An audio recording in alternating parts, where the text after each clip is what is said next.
Hi, welcome back to Detective and Mystery Fiction. If you enjoy my content, please consider hitting the like button. It's the only way the YouTube algorithm notices me. This collection features the final 6 short stories from the December 1921 issue of the Black Mask magazine. M Osborne was its editor, and the magazine sold for 20 cents. I've added timestamps for each story in the video description. Hope you enjoy this one. The Man Who Knew Too Much, by John D. Swain. The Black Mask, December 1921. Chapter 1. The trouble with me, said the last patient of the day, is that I know too much. The statement did not surprise Arbuthnot, the consulting alienist. The patient who had just left his office had assured him that he was perfectly all right, save for a glass heart, which he lived in constant terror of cracking by colliding with somebody or by slipping on a wet pavement. Before him, there had been a pretty girl bubbling with enthusiasm over a scheme for curing stammerers by intravenous injections of parrot's blood. And so it went, every afternoon from 2 until 4. Arbuthnot elevated his brows politely and gazed upon the pale, emaciated man of 60-odd who faced him across the wide table. You know too much about what? Everything. Big things and trifles. All my senses are abnormally keen. Without in the least wishing to do so, I overheard all your conversation with the patients who preceded me through your soundproof door. Coming downtown, I passed 713 pedestrians, and I could describe each one so minutely that any reasonably intelligent police officer could identify him at sight. On the streetcars I can hear the ticking of every watch and distinguish the minute differences in beat and pitch. Yesterday I rode for 2 miles along the principal business street of a Jersey city. I can write out for you every sign, every scrap of lettering on the shop fronts of the side I was facing, along the entire route. When I smell a perfume, I at once identify each of the dozen or more coal tar derivatives from which it has been built up. Dr. Arbuthnot nodded. I have treated cases not unlike yours, he said. There is no cause for alarm. You are probably overworking. Drop everything and play for a while. Golf, or long tramps in the country. No use. I should count the apples on the trees, and if I lay down to rest, I should hear the grass grow and the earthworms burrowing far beneath. I can stand it daytimes, but of late my mind retains its activity until I sink into a sort of stupor toward dawn. I am 63, and I've never used drugs of any sort. Now I want something to make me sleep, at least every other night. The alienist made the customary examination with stethoscope and ophthalmoscope, tested his reflexes, and questioned him upon his family history. John Slade's father had been of a type not uncommon in rural New England, although dying out.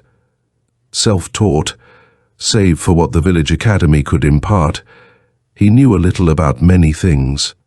He was a naturalist of sorts, was always pointing out glacial scratches on the rocks in the neighborhood and finding Indian arrowheads, had a fine collection of butterflies, and knew them all by their Latin names, botanized a great deal by day, and read the stars by night through a rusty old telescope, understood the ways of fishes and wood creatures, could enjoy his New Testament in both Greek and Latin with his hands. He was able to repair sewing machines, pumps, typewriters, or clocks, and could design and build a modest house unaided, knew surveying and served as the local undertaker. With 2 or 3 simple tools, he could do things that would have baffled a master mechanic, yet could not have passed an examination as plumber's assistant. A gentle, visionary man, the only resident of his county to whom Spinoza, Descartes, and Einstein meant anything at all, he lived and died as poor as a church mouse. Slade's mother was a French-Canadian, unable to read or write. She had the illiterate peasant's extraordinary powers of minute observation, was a neat housewife, a mixture of cunning and credulity, and a devout Christian. John Slade himself cared nothing for money. When he needed any, he invented something. His education, begun by tramping the countryside with his father and absorbing all sorts of ill-assorted facts, had been pursued in many lands. At one time he buried himself in Johns Hopkins, engrossed in biology and embryology. Next he was heard of at Oxford, steeped in medievalism, physics at Leipzig and Prague, chemistry at Bonn. Back again to the States he flitted from Massachusetts Tech to the Edison laboratories. Always learning. Never producing, save when lack of funds drove him to some hack work, a course of lectures before the Lowell Institute, the invention of a crankless ice cream freezer, an article for some technical publication. "I know too much," he repeated after answering all of Arbuthnot's questions. "That is the trouble, and now I cannot sleep." The physician gave him some advice as to exercise and diet, to which he listened abstractedly. Then he handed him a little vial of the lethal tablets, which would, for a time at least, permit his distracted brain to forget. Usually, he was able to dismiss his patients from his mind after he had done what he could for them and filed their cards away. He did not find it so easy to forget Slade. For one thing, he came upon articles written by him from time to time in the journals to which he subscribed. His fellow practitioners mentioned him occasionally. Slade was a sort of mystery, and it was admitted that he knew more about embryology and chemistry than they did themselves. Nobody could tell just how much the fellow did know. Whatever he said or wrote was uttered with authority and was hard to refute. He had a laboratory which none of them had ever seen, and where it was rumored that he carried on extraordinary experiments, the nature of which was unknown. Nevertheless, Arbuthnot had very nearly forgotten him when, 6 months after his call, he received a brief note requesting the alienist to visit him the following afternoon upon a matter of life and death. Chapter 2. Promptly upon the departure of his last patient at a little after 4 the next day, Arbuthnot stepped into the taxicab he had already summoned, and 15 minutes later was admitted by John Slade himself to his quarters on the top floor of a wholesale storage house well downtown. There was nobody about except the janitor, who took him up in a rickety freight elevator and indicated the door bearing Slade's card. He had become much thinner and more haggard. The physician's swiftly appraising glance told him, as he took his dry, skinny hand in greeting. The eyes seemed to have retreated deep into their bony sockets and were now magnified by thick tone lenses. The man's bare feet were thrust into sandals, and he wore a light, loosely belted linen robe falling to his knees. He took Arbuthnot's hat and indicated an easy chair. The room was evidently Slade's general living quarters. It was large, square, lighted on 2 sides by windows. Its utter lack of the atmosphere of the conventional bachelor's den struck Arbuthnot at once. There were no hospitable glasses or tea things, nor so much as a pipe rack or ashtray. The place was as ascetic as a monk's cell, an effect heightened by Slade's girdled robe and the sandals. Books, ranks and columns of them, in built-in cases along 3 sides of the wall, a great flat table with reading lamp and precise stacks of papers, a rack of sharpened pencils, an open volume with fresh marginal annotations, a wide couch bed at one end, its blankets neatly folded, filing cases at its head and foot. Through a half-open door, Arbuthnot glimpsed the famous laboratory, mostly a gleam of white enamel, against which glimmered the blue-green of retorts and the glitter of polished brass. Slade seated himself. "Do you believe that suicide is ever justifiable, Arbuthnot?" The physician started. "Certainly not." Slade laughed. "Old inhibitions, doctor. First, your Hippocratic oath, which was never composed by Hippocrates and is a jumble of pompous platitudes. Then, your religion. We mustn't take life because that power is the only one we hold in common with God. Therefore, God is jealous." Arbuthnot scanned the face before him, scored deeply with the lines of insomnia, strangely illuminated with the vast mental energy going on within. Everything at top speed, he thought without replying. Blood pressure too high, of course. Pulse rapid and wiry, you could catch its flutter over the hollow temples. Breathing short and stirring only the upper chest. Burnout pretty fast at this rate. I told you what my trouble was, Slade continued in his tired voice. I know too much, and I know more now than on that day when I consulted you. Oh, very much more. Still, the alienist uttered no comment. Let the poor devil talk. It was a relief, a sort of safety valve. The fact is, I know so much that I am a menace to God Almighty. One of us, so it seems to me, must go.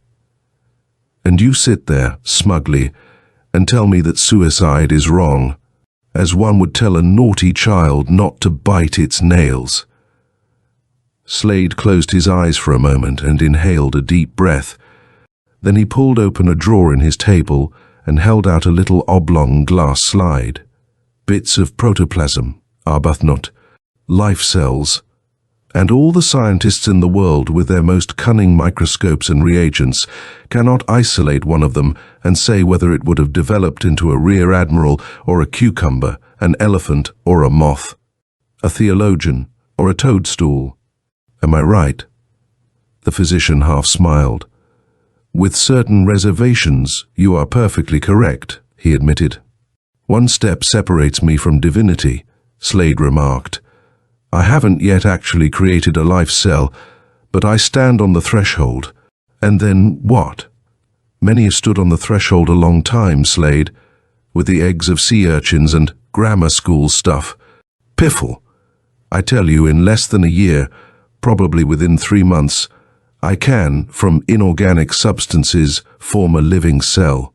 Then, having the power of creating and destroying life, I shall emerge, the lone pioneer, the first human being to rise to godship.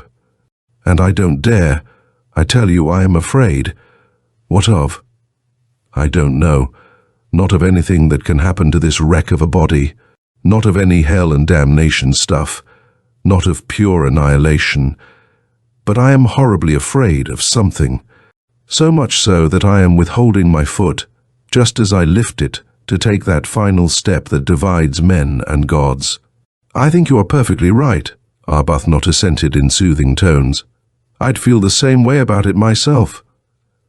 Slade stared at him for a moment, before his yellow face broke into a myriad of little wrinkles, and his voice into cracked laughter. You're only a little fellow in your profession after all. You think I'm demented. Even now you're figuring on how to keep me quiet, till you can get a message to the psychopathic hospital. The alienist went mottled red. It was precisely what he was thinking, but he was a man of great dignity and hated to be mocked even by a lunatic. You've no right to say that, he parried. I simply agreed with you.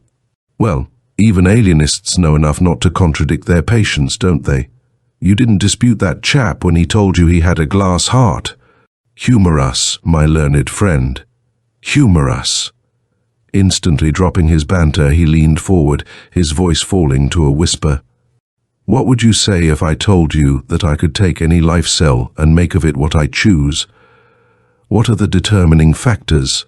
Light, heat, moisture, food, what we term in general, environment.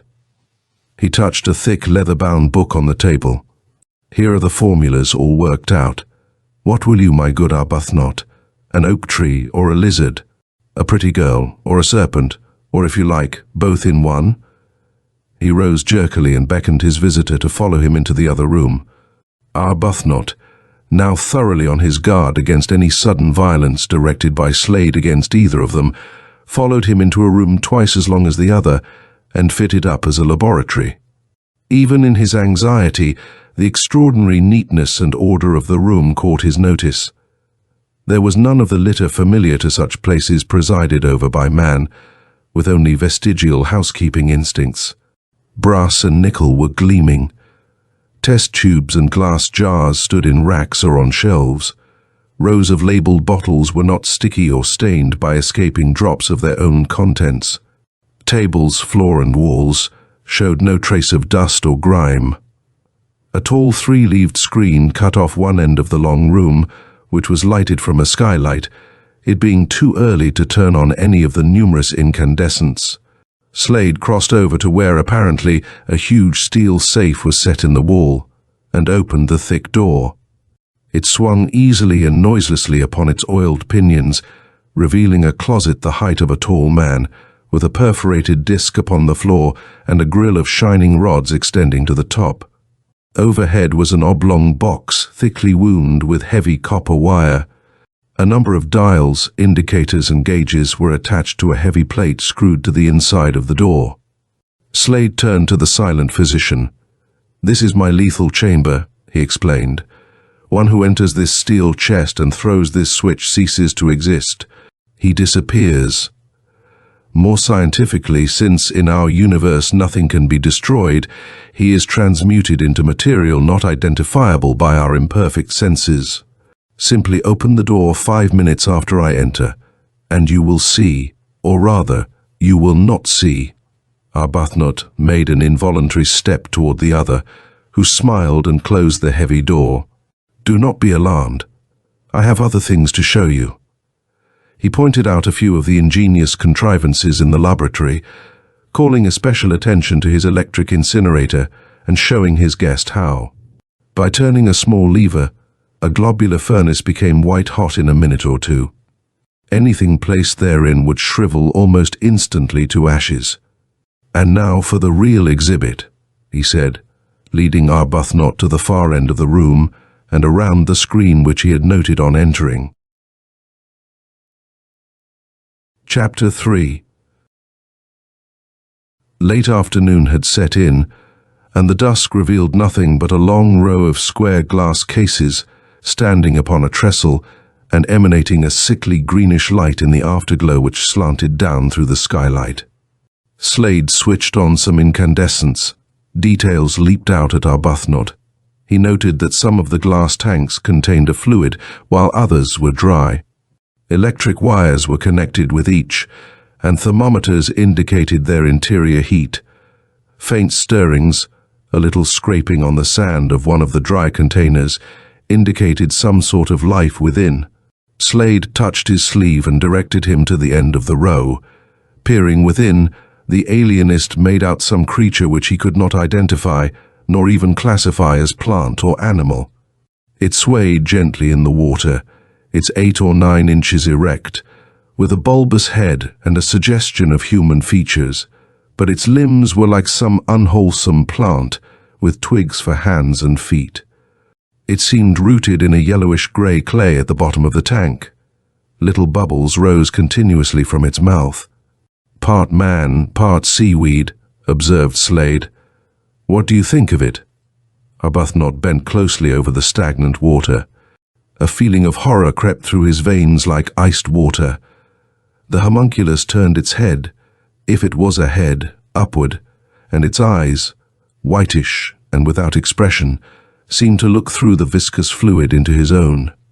A rudimentary nose, a wide mouth, sessile ears, these he made out before the thing seemed to take fright and slithered down to burrow into the clay in which its lower limbs were rooted.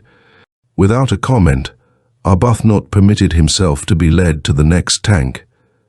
Here was, unquestionably, a miniature woman. Beautiful and shapely as a fairy, with perfect breasts and an exquisite little head swaying upon a slender neck, her skin shimmered silvery green in the water. Arbuthnot turned deathly sick as he saw that below the waist, it was seemingly a slimy eel. Concerning the occupants of the other glass boxes, he retained only a jangled sense of hideous and unclassifiable monstrosities. There were serpents that were part vegetable, plants that mocked humanity. There were other things that fascinated by a sort of loathsome beauty. Sickened to the soul, he was dragged back to a consciousness of the present by the low-pitched voice of John Slade, whose presence he had forgotten. "I don't suppose that I can possibly explain my feelings toward these little creatures. We have no adjectives, no similes for it, because it isn't a human emotion. I'm the first man ever to know it. There is nothing of sex in it, you see, nothing comparable to love of wife, or parents, or offspring. It is the yearning of the Creator over the people He has created. God feels it, I suppose, for us, but in depicting God's love we grope for words and say that He cares for us as a father for His Son. He moved from the blue-green tanks with their faint stirrings of a nameless life, shadowing the translucent glass. At the end of the screen, he turned to look squarely back at Arbuthnot. "Although a narrow and unimaginative man, you are an honest one," he said. "You will know what to do. I am going back to nothingness." The physician heard him cross the room, caught the soft click of the lever as he threw open the great steel door. He leaped forward, overturning the screen, and beheld Slade with a quick motion cast aside his single garment and shuffle off his sandals. His naked body stood out for a second against the dark interior of the metal closet, and then the door closed noiselessly behind him.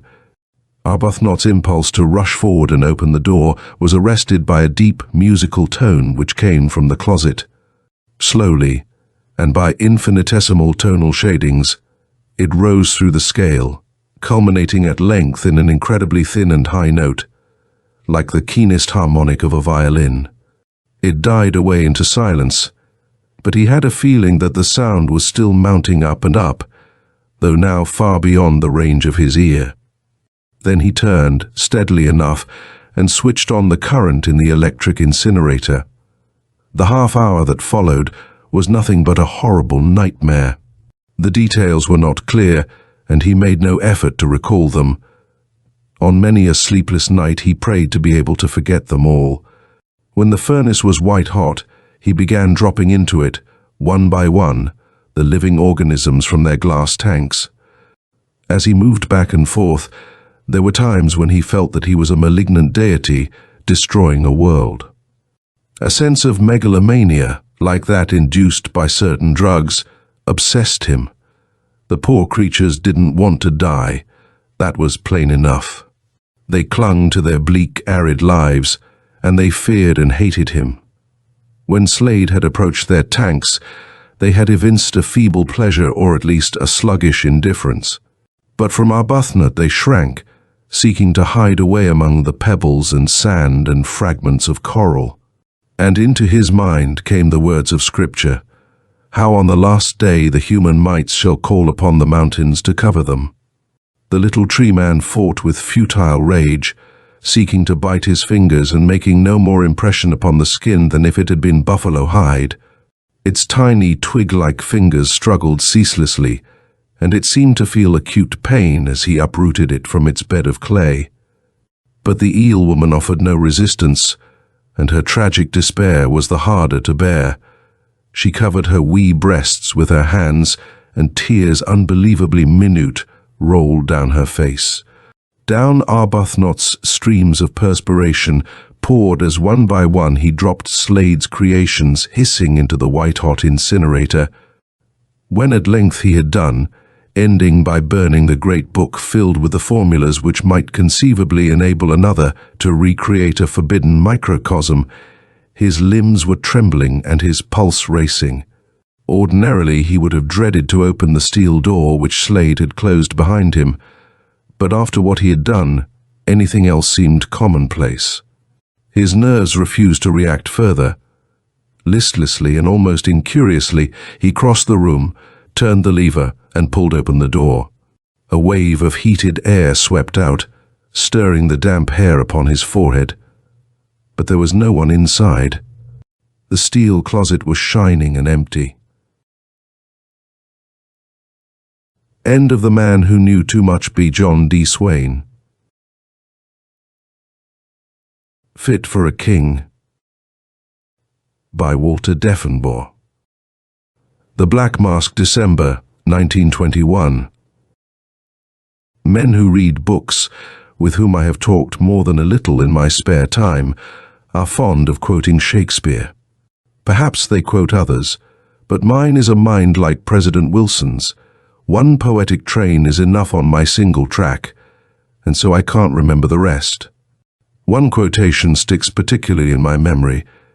It is something about, there is a tide in human affairs which, taken at its flood, leads on to victory. Perhaps that isn't quite right. It has been a long time since I have read it, because working up and down the Strait of Juan de Fuca and the beaches of the North Pacific, one can't carry much of a library. But what made it stick with me was that thing about the tide. You know, the tide and the waves are like a woman. They can't keep anything secret for very long. Just give them time and they will tell all about it. A woman can't keep a secret, neither can the sea. That fellow knew what he was talking about when he wrote that, but he did not know it half so well as we did. Because he did not know how much we depend on the tide and the surf for our tips, on what the smugglers and other criminals are doing along our uninhabited coasts. If it were not for the help of the sea, we would surely be lost. It was a wave, a big one, unwelcome at the time, unasked and rough, as waves usually are, that solved for me one of the greatest mysteries our service was ever called upon to run down, and one which had baffled our best men for more than a year. I'll tell you about it. Do you remember James J. Plainfield, the man who made 20 or 30 millions out of railway and steamship lines in the West and died a few years ago? You do, I guess everybody does. I never met him myself, but at the time I am speaking of, it was part of my day's work to look up him and his past history pretty thoroughly. Did you ever hear of a place he built out here on the west coast to entertain a king? He called it the Airy Eagle's Nest, you know. He was that kind of a fellow, big and rough and blustering, but with a sort of poet's imagination. It was that which had brought him up from a common sailor to what he was, and which gave him the idea. When his chance came to have a real king as a guest, to build this place up on the rocks, so he could take him there and stand with him where he could see the whole Pacific with one sweep of his hand and say, "Here, King, see this ocean." Well, I control that. He's dead now, Plainfield is, but the king isn't. I've got 2 letters at home from His Royal Highness. One asking for full details of what I found out about his friend's house on the cliff, and the other thanking me for my report. I don't mind saying that in the second one he says he feels sure that if I had been on the job, the king would have been perfectly safe. Of course, that's more of a compliment, like some kings like to make, than anything else, because this king never saw the Airy. He got too busy with the war they were having over in Europe and had to cancel his acceptance of Jim Plainfield's invitation. Jim Plainfield himself got pretty busy in that same war in the shipping end of it, and I guess he and all the rest of the world would have pretty nearly forgotten all about the Airy if a newspaperman in Seattle hadn't. Assembled a lot of facts and strung them together in a sensational story he called The House of Fatal Mystery, which was copied all over the country. That was how I got involved. The big chiefs in Washington read it, and as it was in our territory, we got orders to look into the matter. It surely did seem serious and mysterious enough for somebody to investigate. It seems that in 6 months no less than 4 men, who were last seen in the neighborhood of the Airy, had disappeared off the face of the earth. More than that, 2 women, who couldn't tell what had happened to them or the missing men they had accompanied to the house on the cliff, had been found exhausted and more than half crazy in the big woods that surround the place on 3 sides. It was a house of mystery, all right, but as fine a structure as you ever saw. Plainfield had given orders that it was to be fit for a king, and it was in more ways than one. It was a sort of glorified log cabin, something like what I understand they call chalets or hunting lodges in Europe, but I don't believe there is one in Europe like this house on the cliff. Jim Plainfield, as I said, had been a common sailor, but he had a soul far above tar and ropes and canvas. He had roamed the far seas and seen a lot. He had studied a lot, and when the riches came, he kept on traveling and seeing and reading. He loved the sea, and his big yacht, the Fur, was a common sight on every ocean. It was in this way he met the king. I never knew the exact details, but I believe he saved the king's life or something like that during a yacht club regatta. At any rate, Their friendship became common knowledge, and when the king planned a visit to America, it was common gossip that he would be Plainfield's guest when he reached the coast. Plainfield was always a very busy man, and depended for details a great deal upon subordinates who had been with him for years. So even in so important a matter as the building of this house for a king, he only went as far as drawing the plans and giving directions for the furnishings. The actual supervision of the project, we learned, had been left to a man named Harry Stanwood, who had been steward of the big yacht, valet to Plainfield, and generally his man of affairs in minor business, and quite largely in social matters.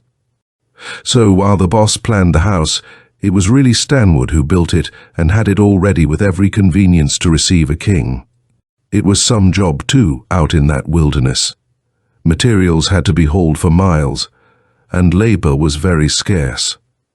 Stanwood, who was something of a mechanic, had to do a good deal of the work himself, but he had plenty of time, so it did not make a great deal of difference. He was a most interesting sort of character. We found out all about him, because in our investigation we started out with Plainfield himself and gradually took in everybody who had had anything to do with the Eyrie. Naturally, Stanwood came next, because when the war came on and it was found that the king could not come, and Plainfield became so busy with his shipping interests, he left Stanwood in charge of the house with permission to do as he pleased, practically gave it to him. There used to be some gay old times out there, and Harry Stanwood became well known in all the Puget Sound country for his hospitality at the expense of his boss. It was wartime, and everybody was more or less on edge with war worry and speculation, German spy scares and one thing and another. It seemed to be a great relief to a lot of people to go out to the Eyrie for a few days and sort of rest up. Out there, one could forget the war. Plainfield himself was above suspicion. Stanwood, the financially receptive host of the place, was past 50 years of age, apparently not desired for war duty, and by his own statements of many years, an Englishman, a statement borne out by his speech, manner, and conversation. Besides that, the state of Washington had voted dry, but the Eyrie never seemed to have heard of the law going into effect. Stanwood ran no bar, but the cellar stock was checked against each paying guest, and the cellar itself, in a sort of cave under the cliff, was one of the house's principal points of interest. It was big enough to house a regiment, a natural formation in the rock upon which the house was built. And upon those notable occasions when Stanwood himself was host to his own particular cronies, he frequently ordered supper served underground where the wine and spirits were handy. Not many people knew of the place. I have always doubted if Plainfield ever knew anything at all about what went on there, but among those who did know, the Eyrie was a celebrated rendezvous. That was so until this newspaper article, with its array of gruesome facts, threw a damper of dark mystery about the whole region, cut off Stanwood's source of revenue, and probably hastened the death of Plainfield, which occurred within a few months, and before the mystery surrounding his chalet had been solved. Chapter 2. We were first drawn into the case in a sort of semi-official and confidential capacity. One of the men who had disappeared thereabouts was a former assistant to a cabinet officer who still had many friends in Washington. The circumstances were such that they did not want to call in the regular peace officers of the state of Washington.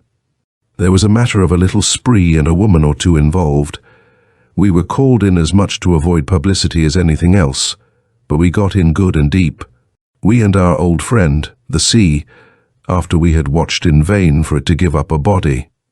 I won't mention this man's name.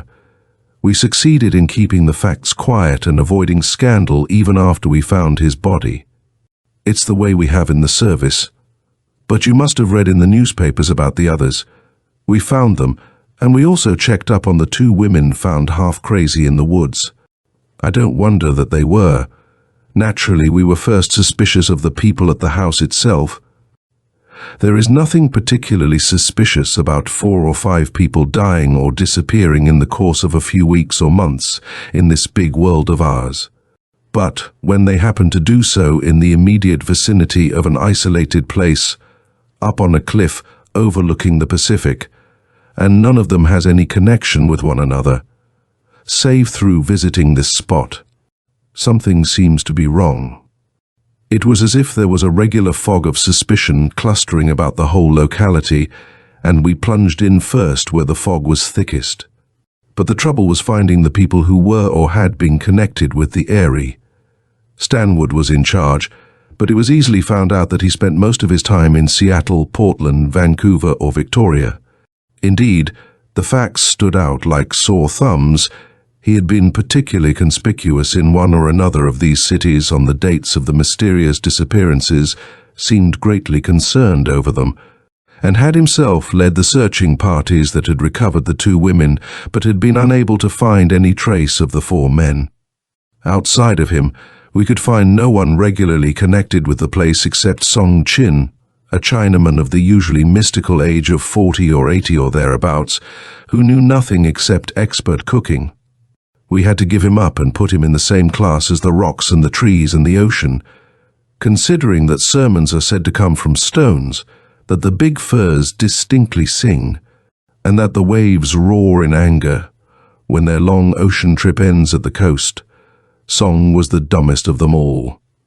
There were a couple of young Indians who puttered about the place occasionally, cutting firewood and sometimes acting as guides in the woods or handling a few canoes and a motorboat kept in a sheltered cove about half a mile, down the coast from the rocky crest where the house stood. But they were no different from a couple of 100 other young bucks along the coast, and indeed, Stanwood seemed to have employed a lot of them rather indifferently from time to time. It was true, as he explained, that a month's pay was enough to last one of them half a year, and they usually quit on payday. There was a garage, but no chauffeur or mechanic. Stanwood was fully qualified to act in both of these capacities, and indeed, that was one of the reasons Plainfield had put him in charge of the house. He was a whole crew of servants in himself. During the time that guests were on the cliff, we found that it had been the custom for them to bring their own servants, a couple of Japanese boys or a maid sufficing for these visits, which were generally of a sort in which the utmost privacy seemed to be desirable. So we were up against it, as far as the house staff was concerned, and forced to investigate the mysterious house itself.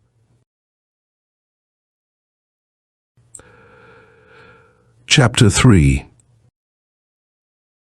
It was a 12-mile ride through a huge forest of firs over a private road to reach the place, and outside of a few scattered and tangled wood trails, this was the only way to get to the Eyrie. Loggers had never penetrated that section, and the underbrush was too thick to make the country attractive, either for hunters or for deer or bear themselves. It was one of those places where the forest remains just as God planted it, waiting its turn to serve its purpose in the world. From the sea, as we finally saw it, the place seemed the most inaccessible spot in the world. Standing high on a great cliff, the waves beat interminably on jagged rocks that formed its base. Always, the spray seemed to dash halfway up this great 300-foot pedestal upon which the house stood. Down below was the little cove in which the canoes and motorboats were stored, but even these had been dragged to the spot through the forest, and the nearest really safe havens for watercraft were 50 miles south and in Barkley Sound, beyond the Strait of Juan de Fuca, far to the north. It was heartbreaking work, but it had to be done. We quartered and crisscrossed that whole tangled section of primeval forest. We made trails through parts of it that not even a pheasant had ever seen, so thick was it. Ahead of us we drove Indian guides and Scandinavian axemen until they were reeling with weariness, wet with perspiration, and soaked with the eternal dampness of these woods, and found nothing. Finally, absolute exhaustion drove us back to the Eyrie to rest up, but principally we went there to collect our frazzled wits and think things over. Naturally, we had made a complete search of the house, or as complete as we could. Stanwood had not been there at the time. He had pleaded important business in Seattle, and as we had him constantly shadowed in the city, we were rather glad of his absence. But he came out while we were there the second time, and with him along, we went through the house again with a fine-toothed comb, to say nothing of flashlights, jimmies, and other tools. We had said we were going to tear the whole house apart until we had solved the mystery, but we didn't find anything. The house itself was a beauty, built all on one floor, with the exception of an observatory on the roof to give it a little touch of distinction. It was apparently hewn out of solid logs from the little clearing behind it. Even the floors were of solid slabs of cedar, and so was the woodwork with which the interior was finished. From the rear, or the land side, you stepped into an entrance hall alongside the kitchen, and from there into a great combined living and dining room that took up the whole center of the house. To the right were 4 or 5 bedrooms, and to the left, the private suite built for the personal use of the king. In front of this was a sort of sun parlor and study and a private dining room, and along the side, a huge bedchamber with a massive bed made out of native cedar. Most of the beds in the house were of the usual brass variety, but the royal couch was a huge and most interesting affair. Stanwood confided to us that he had made it himself for Plainfield's room, but the boss had done him the honor of selecting it for the king because it was such a fine example of the craftsman's skill. It was indeed. We all had to take our hats off to Stanwood as a master of carpentry. He had a marvelous set of woodworking tools, and he seemed to be more worried about them than about anything else as we searched the house, ruining the edge of one after another as we tested floors and walls and sought to pry up huge timbers with delicate chisels. We tapped and tested and sawed and bored until the house was pretty near a wreck, and still we could not find anything. At last, as the best boatman in the party, I volunteered to make a search of the ocean front. We had done it before from the motorboat, keeping well off the rocks and searching the face of the cliff through binoculars. But I wanted to get in closer, and finally persuaded an Indian to go with me in a canoe. It was plain he did not want to go. I had to talk real rough to him, but he knew about the federal prison on McNeil Island, and he recognized my badge. He figured that the sea was safer than my anger, and we started out. It was a hair-raising trip, although we had selected the ebbing tide of a fairly calm day for our exploration. Even on the ebb, the swells of the wide Pacific were torn into surf by great hidden rocks and dashed into foaming spray as they were broken by the claws of the cliff. We could only edge in a way, then turn and paddle for our lives, turn back and try it over again the same way. Not much satisfaction in that sort of work, I soon decided, but the sea has always been my ally in duty along the coast, and I had a hunch it would help us out in this baffling case, and I was playing that hunch strong. Just as we edged in for the last time, I saw something. A shadow, it might have been, or a discoloration in the cliff, but at any rate it was something, and dropped my glasses to seize my paddle to swing in closer. But before I could dip, we were nearly capsized on a hidden rock, and only the caution of the Indian, whose muscles had already been set for flight, saved us from death as the vision was snatched from my eyes. Chapter 4. When I got back, the other fellows listened politely enough, but they were too busy with another angle of the case to take my fleeting vision very seriously. Brierly and Campbell were seated at the big table in the living room, with the notes and papers they had taken from their pockets before them. Stanwood was in his room, and Corrigan was keeping watch on things outside, as one of us always did. Brierly was talking, or rather thinking aloud, as he reviewed the facts we all knew and sought to find some hidden meaning in them. There was Adams, he said, the first one to drop out, Seattle shipbuilder, supposed to be a millionaire, bachelor and privileged, to have brought this Miss Johnson here with him if he wanted to, I suppose. No discoverable reason for running away or committing suicide. No idiot would try to run away from here on foot anyway. The Johnson girl knows nothing about it, or I'm a Dutchman. Says he went to the king's room to go to bed. She heard him scream, and the room was empty when she got there. Windows all closed, no other door. No one here who could run the car, and after 2 days of it, she went sort of off her head and tried to get out on foot. Then come Hunt and Terwilliger. They were here together and alone except for a Jap valet and chauffeur. No one knows what door they went through. The Jap says he had gone to his room over the garage after eating his supper and that they were gone in the morning. Certainly they left the car behind. Both were good friends, prosperous businessmen, happily married, out here, apparently, just for a little rest. Now we come to the boss's friend. What happened to him? Successful lawyer, fine record, brilliant future, no troubles that we know of. Bit of a rounder he was, they say, and I guess it's true if that Kilmer girl came out here with him. Tried to find him, she says, after he vanished. Doesn't remember where she last saw him, she says, but thinks it was some place inside the house here. Now what became of him? What in hell became of any of them? Campbell answered with a shrug of his shoulders. We were silent for several minutes. Then Brierly shifted his position suddenly and hurriedly relighted his pipe, a sign that he had an idea, or at least thought he had. What business was Adams in? He demanded of us. Shipbuilding, you idiot, I answered, because he knew as well as I did. And what business were Hunt and Terwilliger in? Was his second question. Airplane spruce, what's the idea? I grunted in reply. And the boss's friend? What was his game? Lawyer, wasn't he? But what kind of clients did he have? That set Campbell and me to thinking. Who were his clients? Corporation lawyer, wasn't he? Brierly asked eagerly. Handled things in a legal way for big firms. Gave advice to big manufacturers, didn't he? We agreed that he did. Was he attorney for Adams's shipyard? Brierly went on. He was. Here's his name on the letterhead as one of the directors. He was general counsel for Hunt and Terwilliger's lumber company, wasn't he?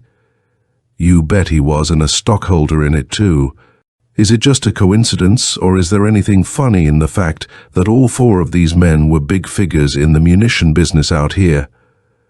Campbell took his feet down from the table, and I started scratching my head as this new angle soaked in. They were in the munition business, all 4 of them. But who, how, what connection was there between that fact and their mysterious disappearances? Neither Campbell nor myself are particularly quick thinkers. We sat silently, waiting for Brierly to go on. Why did these men come out here? He asked. Was this place advertised for rent? No. Very few people knew anything about it, and you know that Stanwood refused several pretty good offers from people who did know, but whom he didn't want out here for some reason or other. Some people asked to come and were allowed to do so. We know who they were, and know that they paid well for the privilege. They got back all right and told some of their friends about the place. But how did these missing men get out here? Tell me that. I turned to Campbell. He had done most of that end of the investigation, and I was not quite sure of this angle of the case myself. Stanwood invited them, he answered. Sure of that? Asked Brierly. Positive.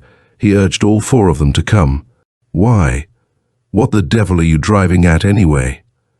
For answer, Brierly leaped from his chair and ran softly from the room over to the bedroom wing of the house. He opened the door into the hall noiselessly and disappeared for a moment. It's all right, he reported as he resumed his seat. Stanwood's in his room reading.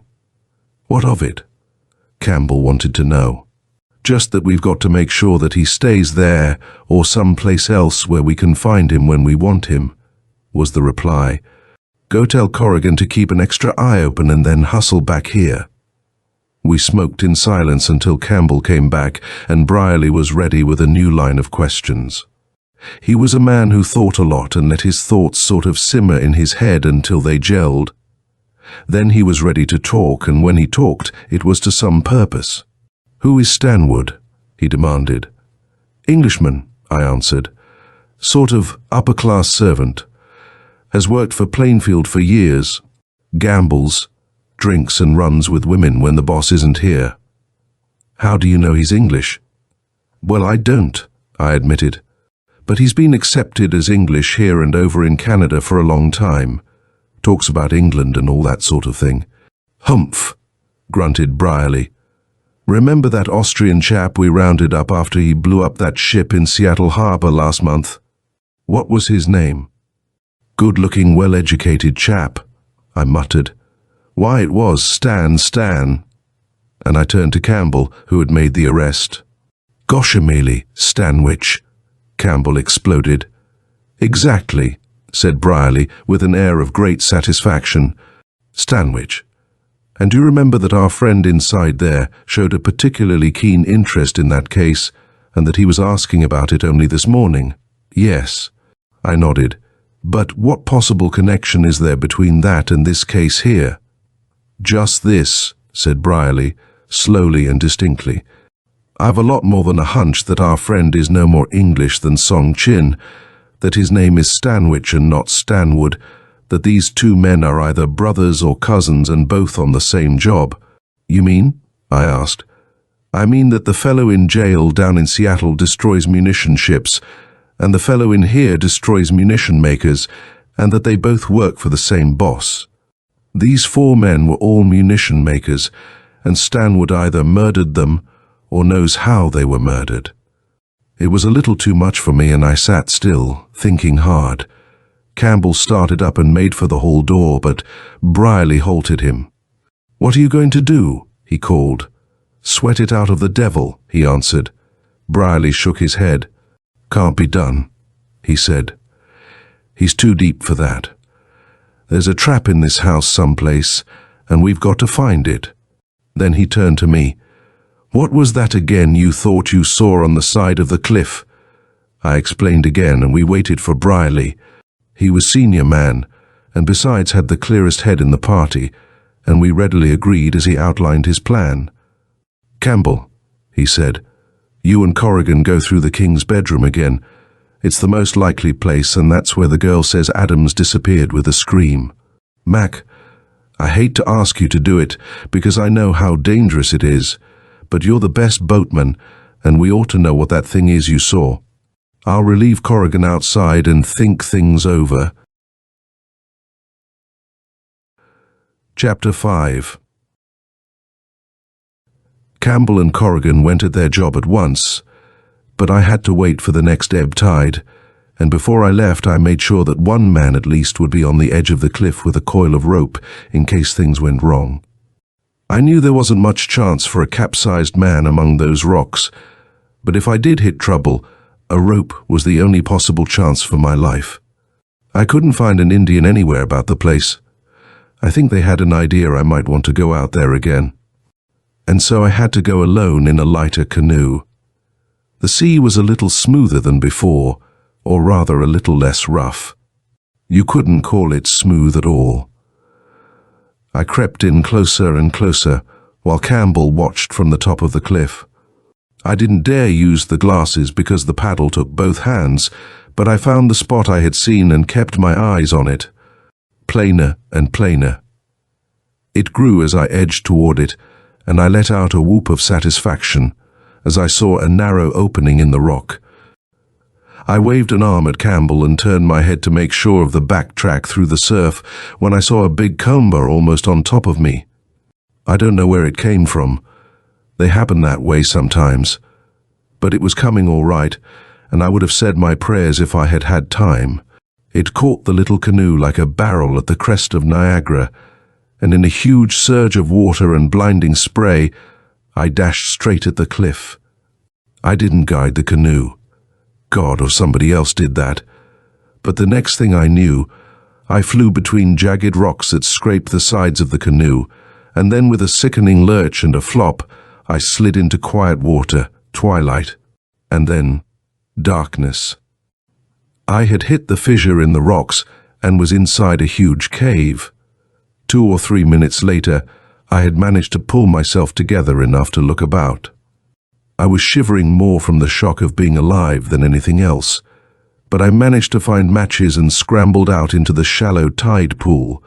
I couldn't see any roof about me, but I threw pebbles as high as I could without striking anything, and when I shouted, I decided from the sound that it must be mighty high.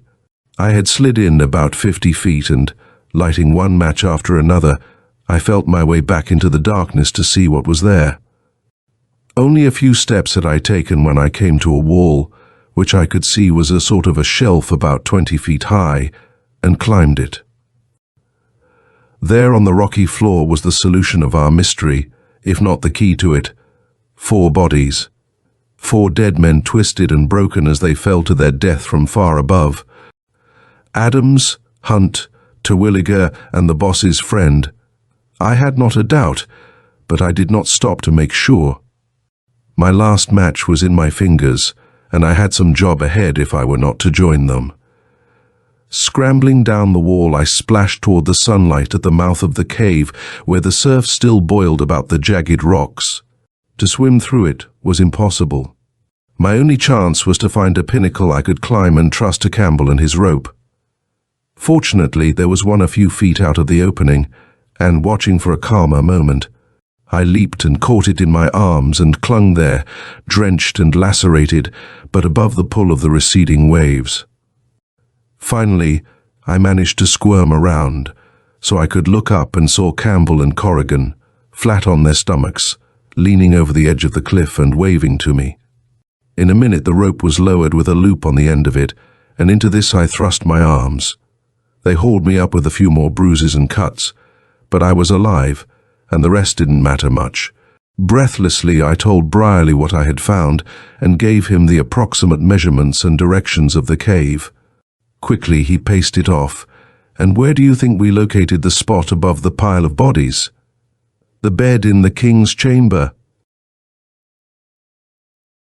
Chapter 6.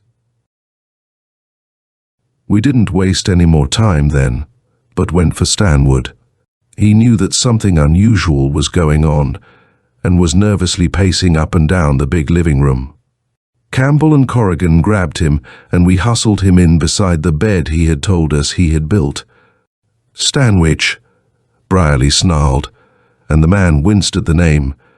"You are standing directly above the bodies of 4 men you murdered. How did you do it and why?" The words shook the man to his marrow, but he still kept part of his nerve. He denied the charge, denied his name, denied everything, but as I described what I had seen, he broke still further in a sort of superstitious terror, which I couldn't understand for a time. Brierly was an adept at the game, and as he picked up an axe and attacked the bed, the fellow leaped back with a squeal of alarm. "So that's it, eh?" said Brierly with a grin.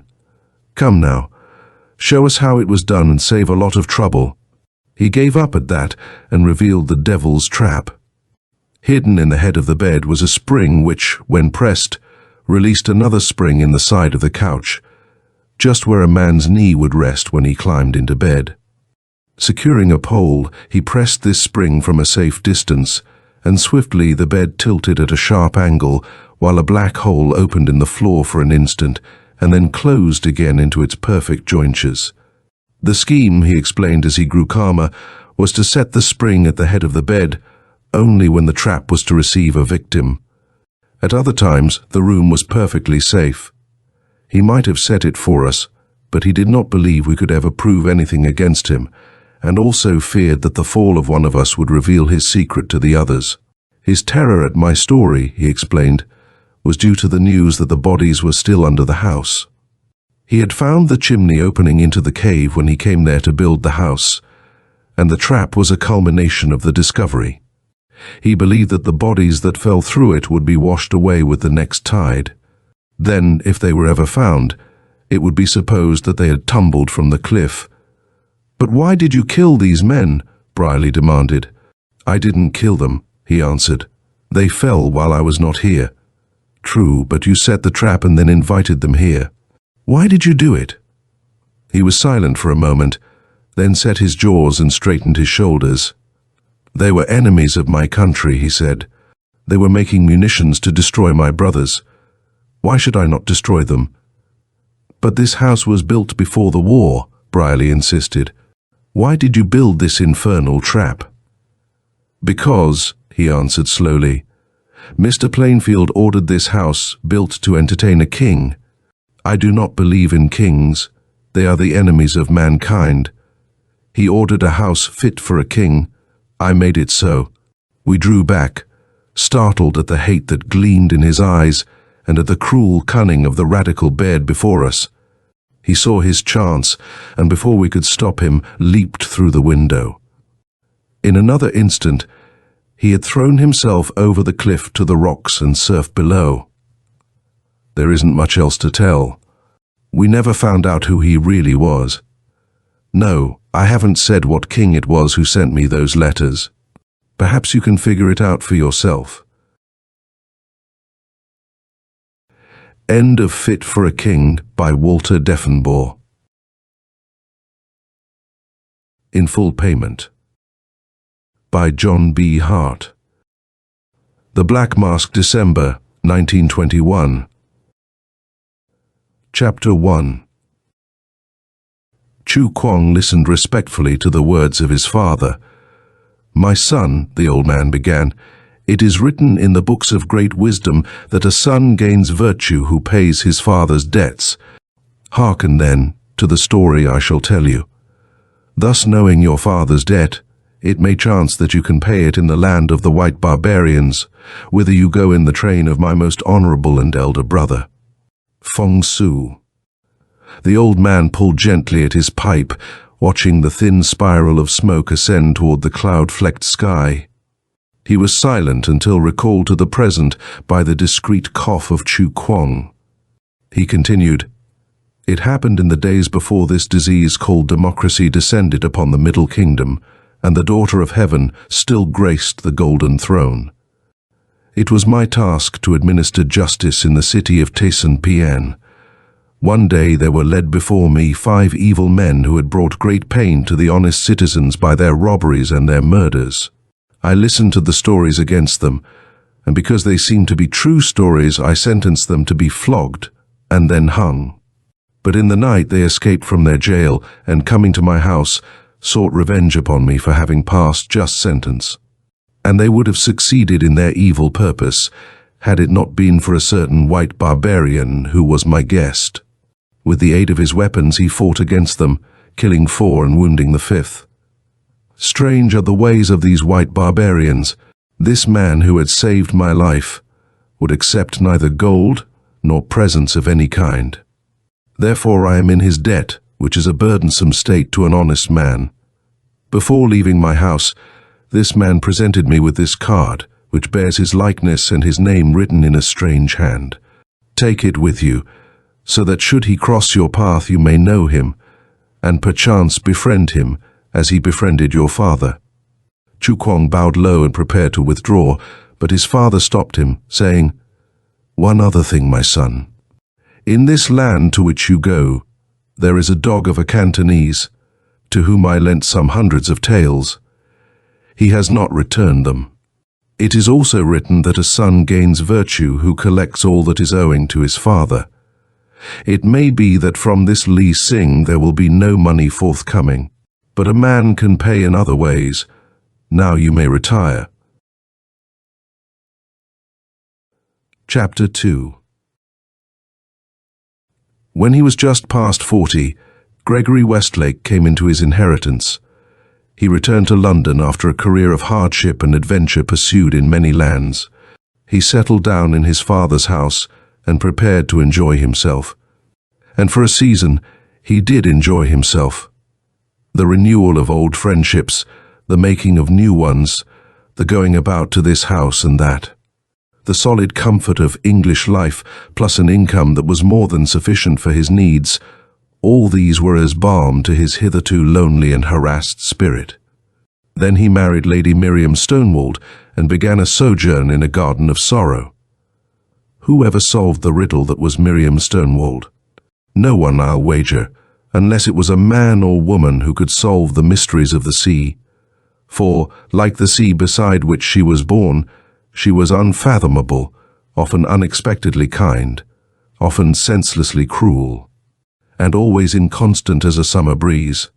She was beautiful, and she had wealth and a pretty taste in clothes, but besides, she had charm, and no one who ever came under its influence ever forgot her, ever quite ceased to be her slave. It is a mystery why she married Gregory Westlake. Certainly she did not love him, nor was it his income that attracted her, since it totaled less than a fifth of her own. Perhaps it was as Lady Cooper put it, "Oh, Westlake just chanced to be around when the whim to marry seized dear Miriam." Stored up in Westlake's heart was all the love and affection accumulated by a man who has lived a lonely life in strange lands. All of it he lavished on his wife. He gave her himself wholly and for eternity, and the greater tragedy was not that she refused his gift, but that she seemed unaware that it had been offered. A week after they were married, she went her usual way, a ceaseless round of receptions, dinners, dances, and her husband had become simply another of those possessions one has but doesn't think about. It was shortly after her return from the Glencairn shooting that she met an undersecretary at the Chinese embassy, a certain Chu Kuang, who was greatly the rage because he could sing exotic love songs to strange Chinese music. "Oh, do bring the dear child over and present him," she said to her host at the Spanish ambassador's reception. Don Rui Diaz laughed and sent one of his aides to fetch the good-looking young Chinaman. When Chu Kuang heard Lady Miriam's name, he smiled pleasantly into her eyes. "Your father, perhaps he is Mr. Gregory Westlake?" he asked in his soft, almost feminine voice. "That is my husband's name," Lady Miriam replied. Chu Kuang clasped his hands together and bowed very low. "Then we should be friends, madam, since already I am your husband's friend. You know my husband." "Alas, no, madam," Chu Kuang answered. "Nevertheless, I am his friend." And bowing again, he moved slowly away. Intrigued by his perfect self-possession, his quaint manner, Lady Miriam determined to add Chu Kuang to the host of her admirers. It was not a difficult task.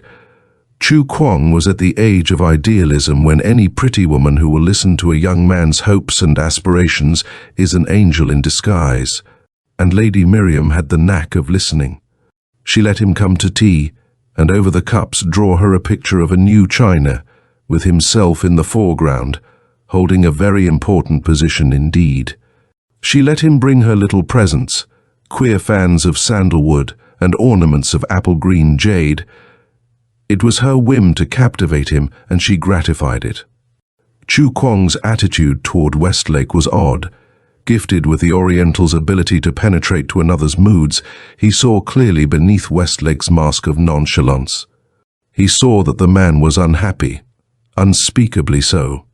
And not knowing that the cause was Lady Miriam's indifference and neglect, he was possessed with a measure of contempt for his father's friend.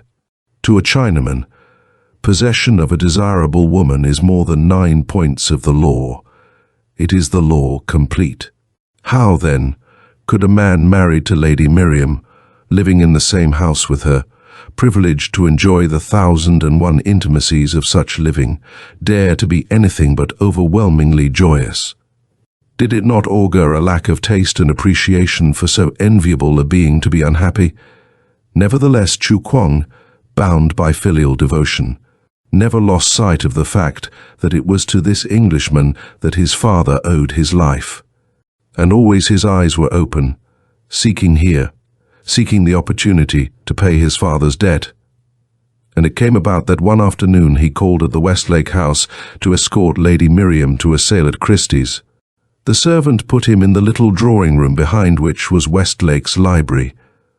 For a little Chu Kuang sat beside the window looking out into the quiet street. Then, growing restless, he rose and began pacing up and down the length of the room. As he neared the folding door leading to the library, he heard voices. Matters of morals and good taste vary greatly. A Chinaman can listen behind a closed door without forfeiting his self-respect. So Chu Kuang stood very still and listened. A man's voice that Chu Kuang had never heard before was speaking. "And from there we'll take native boats to the river's source. The shooting is bound to be good. Will you come, Gregory?" And Westlake replied, "Sorry, old chap. Like to and all that. But I can't." There was silence for a minute. Then the strange voice broke out, its tones impatient. "I know what it is. I think that you are hugging your misery to your heart. Forgive me for speaking like this, Gregory, but, well, damn it all. I hate to see a good chap come a cropper, because a petticoat can't see he's the finest man on 2 continents." There was the sound of a chair being pushed back, followed by an exclamation from Westlake. "Gad, man, it isn't pretty, is it, to see your pal making all kinds of an ass of himself?" He laughed. Then his voice became serious. "But truly you don't understand. No man could who hadn't been in the same boat. Miriam is in my blood, like that damnable African fever, and you can't get rid of it, and you can't forget it, ever. I know I'm not wanted here. Wouldn't even be missed if I trekked anywhere, but, well, I can't go. See here," he went on after a short pause, "to no other man on earth would I tell these things. Do you know that sometimes I am almost ready to pray for Miriam's death, so that once irrevocably separated from her, I can pull myself together and be my own man again?" Then someone entered the library, and the conversation ceased. That evening Chu Kuang sat long and motionless, absorbed in his thoughts. Knowledge, ideas, and suggestions that had come to him from hearing Westlake talking to his friend crowded his brain and bewildered him. One by one he sorted them and weighed them and placed them in their proper relationship. And it seemed to him when he was done that his duty was clear. Then, in his whole being, there raged a battle between duty and desire. It lasted until the dawn had lighted up the chimney pots and paled the stars. It left Chu Kuang exhausted, but around his lips were lines of purpose and determination. The next morning he visited Li Sing, importer of teas and spices, and perhaps a little of the juice of the yellow poppy. After he and his host had accomplished the necessary ceremonies of greeting, he came to the purpose of his call. "Li Sing," he said, "there is a debt of money that you owe my father." The other Chinaman moved his huge bulk uneasily. He coughed behind his hand, shaking his head sadly. "That is true, elder brother. And you can pay?"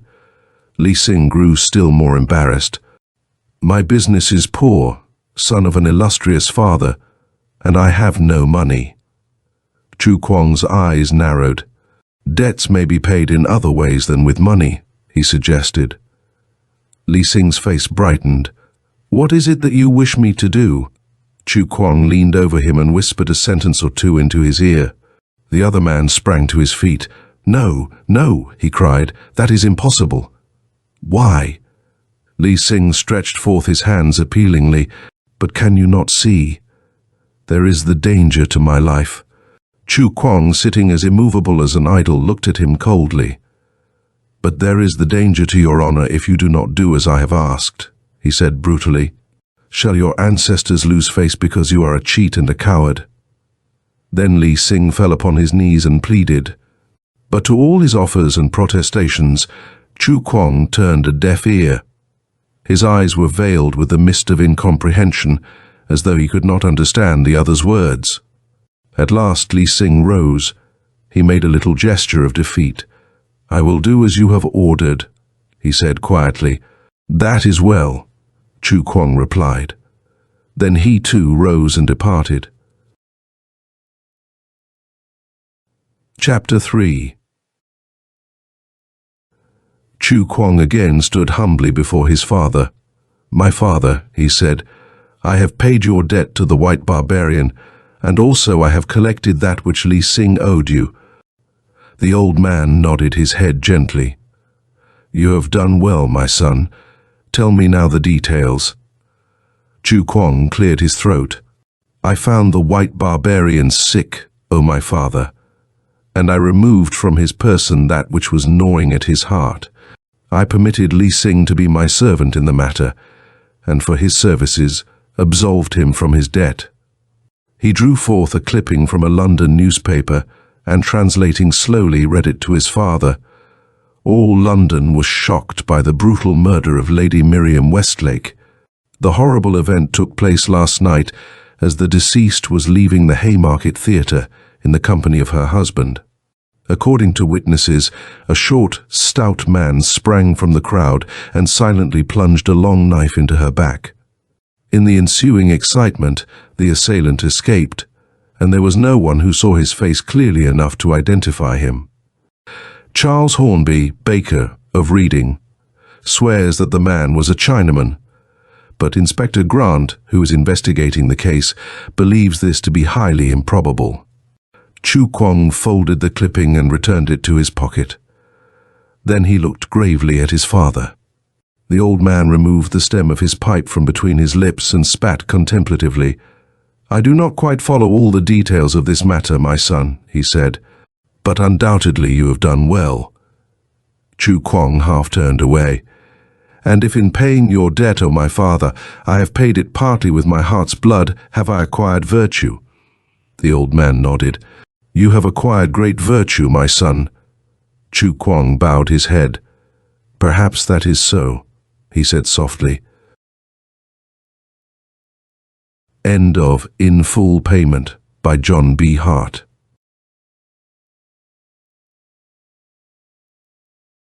The Woman Who Cursed a Man by Harold Ward. The Black Mask, December 1921. Madame Blavatsky, the world's greatest tragedian, was dead. They found her in the cold grey of the morning, lying upon the floor of her drawing-room. Her beautiful face twisted into a look of horror, her great brown eyes wide open, glazed, protruding, her red lips purpled, blackened, swollen, set in a sickening grin. Her dress had been torn away from the rounded shoulders, the shoulders that had been toasted and raved over by 1,000 critics. Between the breasts was a red gash where the angry knife had entered. There were dark marks of fingers on the skin of the milky neck. The long, slender hands were torn and bruised, twisted out of shape, the flesh scratched as the rings had been brutally pulled from the fingers by the assassin in his eagerness to escape. An open downstairs window showed how entrance had been gained, yet there were no marks of feet in the ground beneath. During the day, and the earth would have retained the footprints had any been made. The drawing-room showed no signs of a struggle. Not a piece of furniture was disturbed, not a rug out of place, but several drawers pulled out, their contents scattered carelessly about the floor, showed that a hurried search had been made for valuables. But aside from the rings torn from Madame's fingers and possibly several less valuable trinkets, nothing of value had been taken except the life-size painting of Madame in the role of Lady Macbeth. The painting by Rumley, which had created such a furore at the Paris exhibition 5 years before, had disappeared, frame and all, from its accustomed place on the wall. The servants were questioned. None could throw any light on the affair, none save Felice, the maid. During the night, she had heard the voice of her mistress raised in an agonized shriek of horror, the sound of a fall. Then her mistress had exclaimed in tones so tense, so vibrant, that they caused the chills to creep up and down her back and every nerve to tingle with fear. "O Mother of God, help me, help me! Can no one hear me? May my spirit never rest until it has driven you to confess." The voice had stopped suddenly with a choking sort of gurgle. She, Felice, had pulled the covers over her head to drown it out. Why had she not summoned help? She shrugged her pretty shoulders. Did the officers not know that Madame suffered from insomnia as a result of the nervous attack which had driven her from the stage? On such occasions, she was wont to assume the roles she had played in years gone by. And there was another shrug of the shoulders which spoke plainer than words. Madame was, like all great artists, temperamental. When buried in one of her characters, she sometimes reached a high pitch of excitement. For safety's sake, it was not always best to interrupt. The other servants, although they had not heard Madame's cry as described by Felice, corroborated the maid's story of the nocturnal rolls. They had learned by experience to keep their distance. In the servants' quarters, it was hinted that at such times Madame's unstrung nerves drove her almost mad.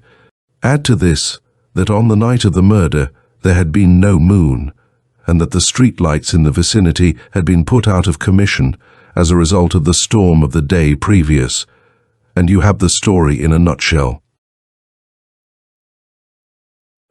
Chapter 2. The career of Madame Blavatsky had been a spectacular one. Whence she came, no one knew. Reams of speculation had been written, speculation pure and simple, for Madame was decidedly reticent in regard to her past. All the press and public knew was that she had suddenly appeared in the offices of Richard Rain, Broadway's most successful producer, a rarely beautiful woman of almost middle age with the face and figure of a queen, and demanded a tryout in the Shakespearean revival he was planning. Something about her caused the busy man to accede to her demands. 2 hours later, he, the best judge of things theatrical in America, had proclaimed her the most wonderful tragedian of modern times, and had signed a contract with her on her own terms.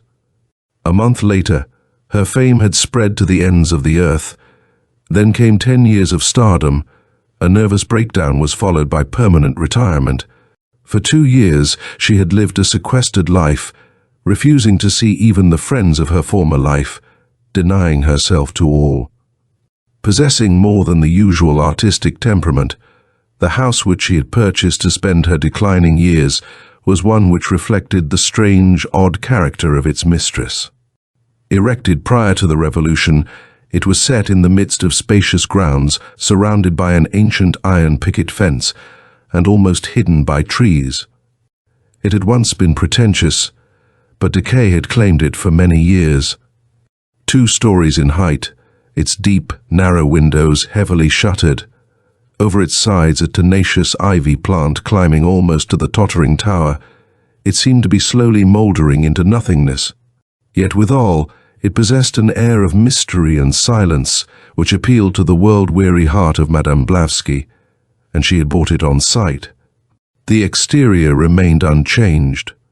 The interior, save for the installation of modern furniture and conveniences, was as it had always been, dark and gloomy, charged with mystery in the flavor of hidden panels, of romance and tragedy.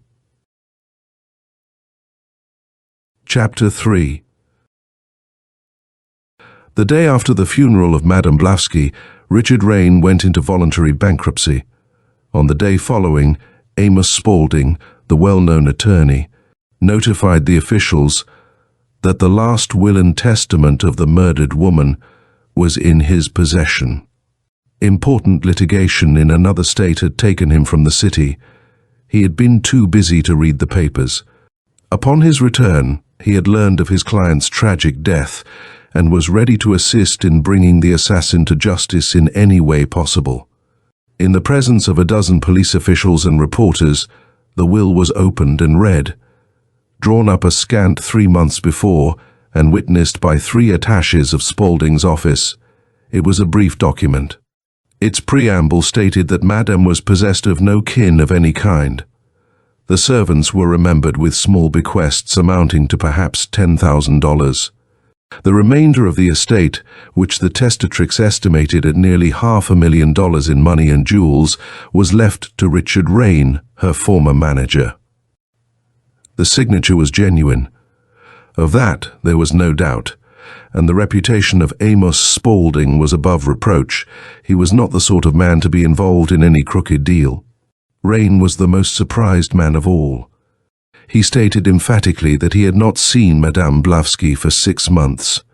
Had he known that he was to be the recipient of her bounty, he certainly would not have taken advantage of the bankruptcy laws, but would have staved off his creditors until he was able to settle with them and re-establish himself upon a firm business foundation. Because of the bequest, the police grilled Rain, which, under the circumstances, practically amounted to accusing him of the murder. He countered with a cast-iron alibi. On the night of the murder, he had not left his apartments, but had remained at home, going over his accounts and preparing for the bankruptcy courts. His statement was corroborated by Hoskins, his valet. Hoskins, however, complicated matters by stating that he had admitted a heavily veiled woman shortly after 9 o'clock in the evening, and that she had not yet gone when. Rain dismissed him at 11. At Rain's orders, he had placed a cold lunch on the sideboard and had then retired to his own quarters in the rear of the 10-room suite. He did not know what time the veiled woman had left. The servants at the home of Madame Blavatsky stated that they had retired to their own quarters shortly after dinner. The only exception was Felice, whose night off it had been. She had returned from visiting a friend between 10 and 11, coming in by the servants' entrance. It was always Madame's orders that on such occasions she should go to her own room, Madame preferring to prepare herself for bed rather than run the risk of being disturbed should she fall asleep. Since none of Madame Blavatsky's household had seen her from the time dinner was served until her body was found the next morning. The police worked on the assumption that it had been she who visited Rain on the night in question. Just what they expected to gain by the assertion they did not state. The press, however, made a great deal of the incident.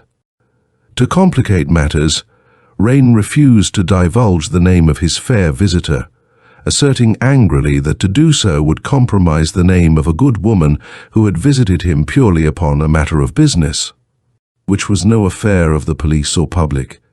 Whereupon Fanny Fox, who had been a comedian in one of Rain's defunct companies, came forward and tearfully admitted to being the woman in question.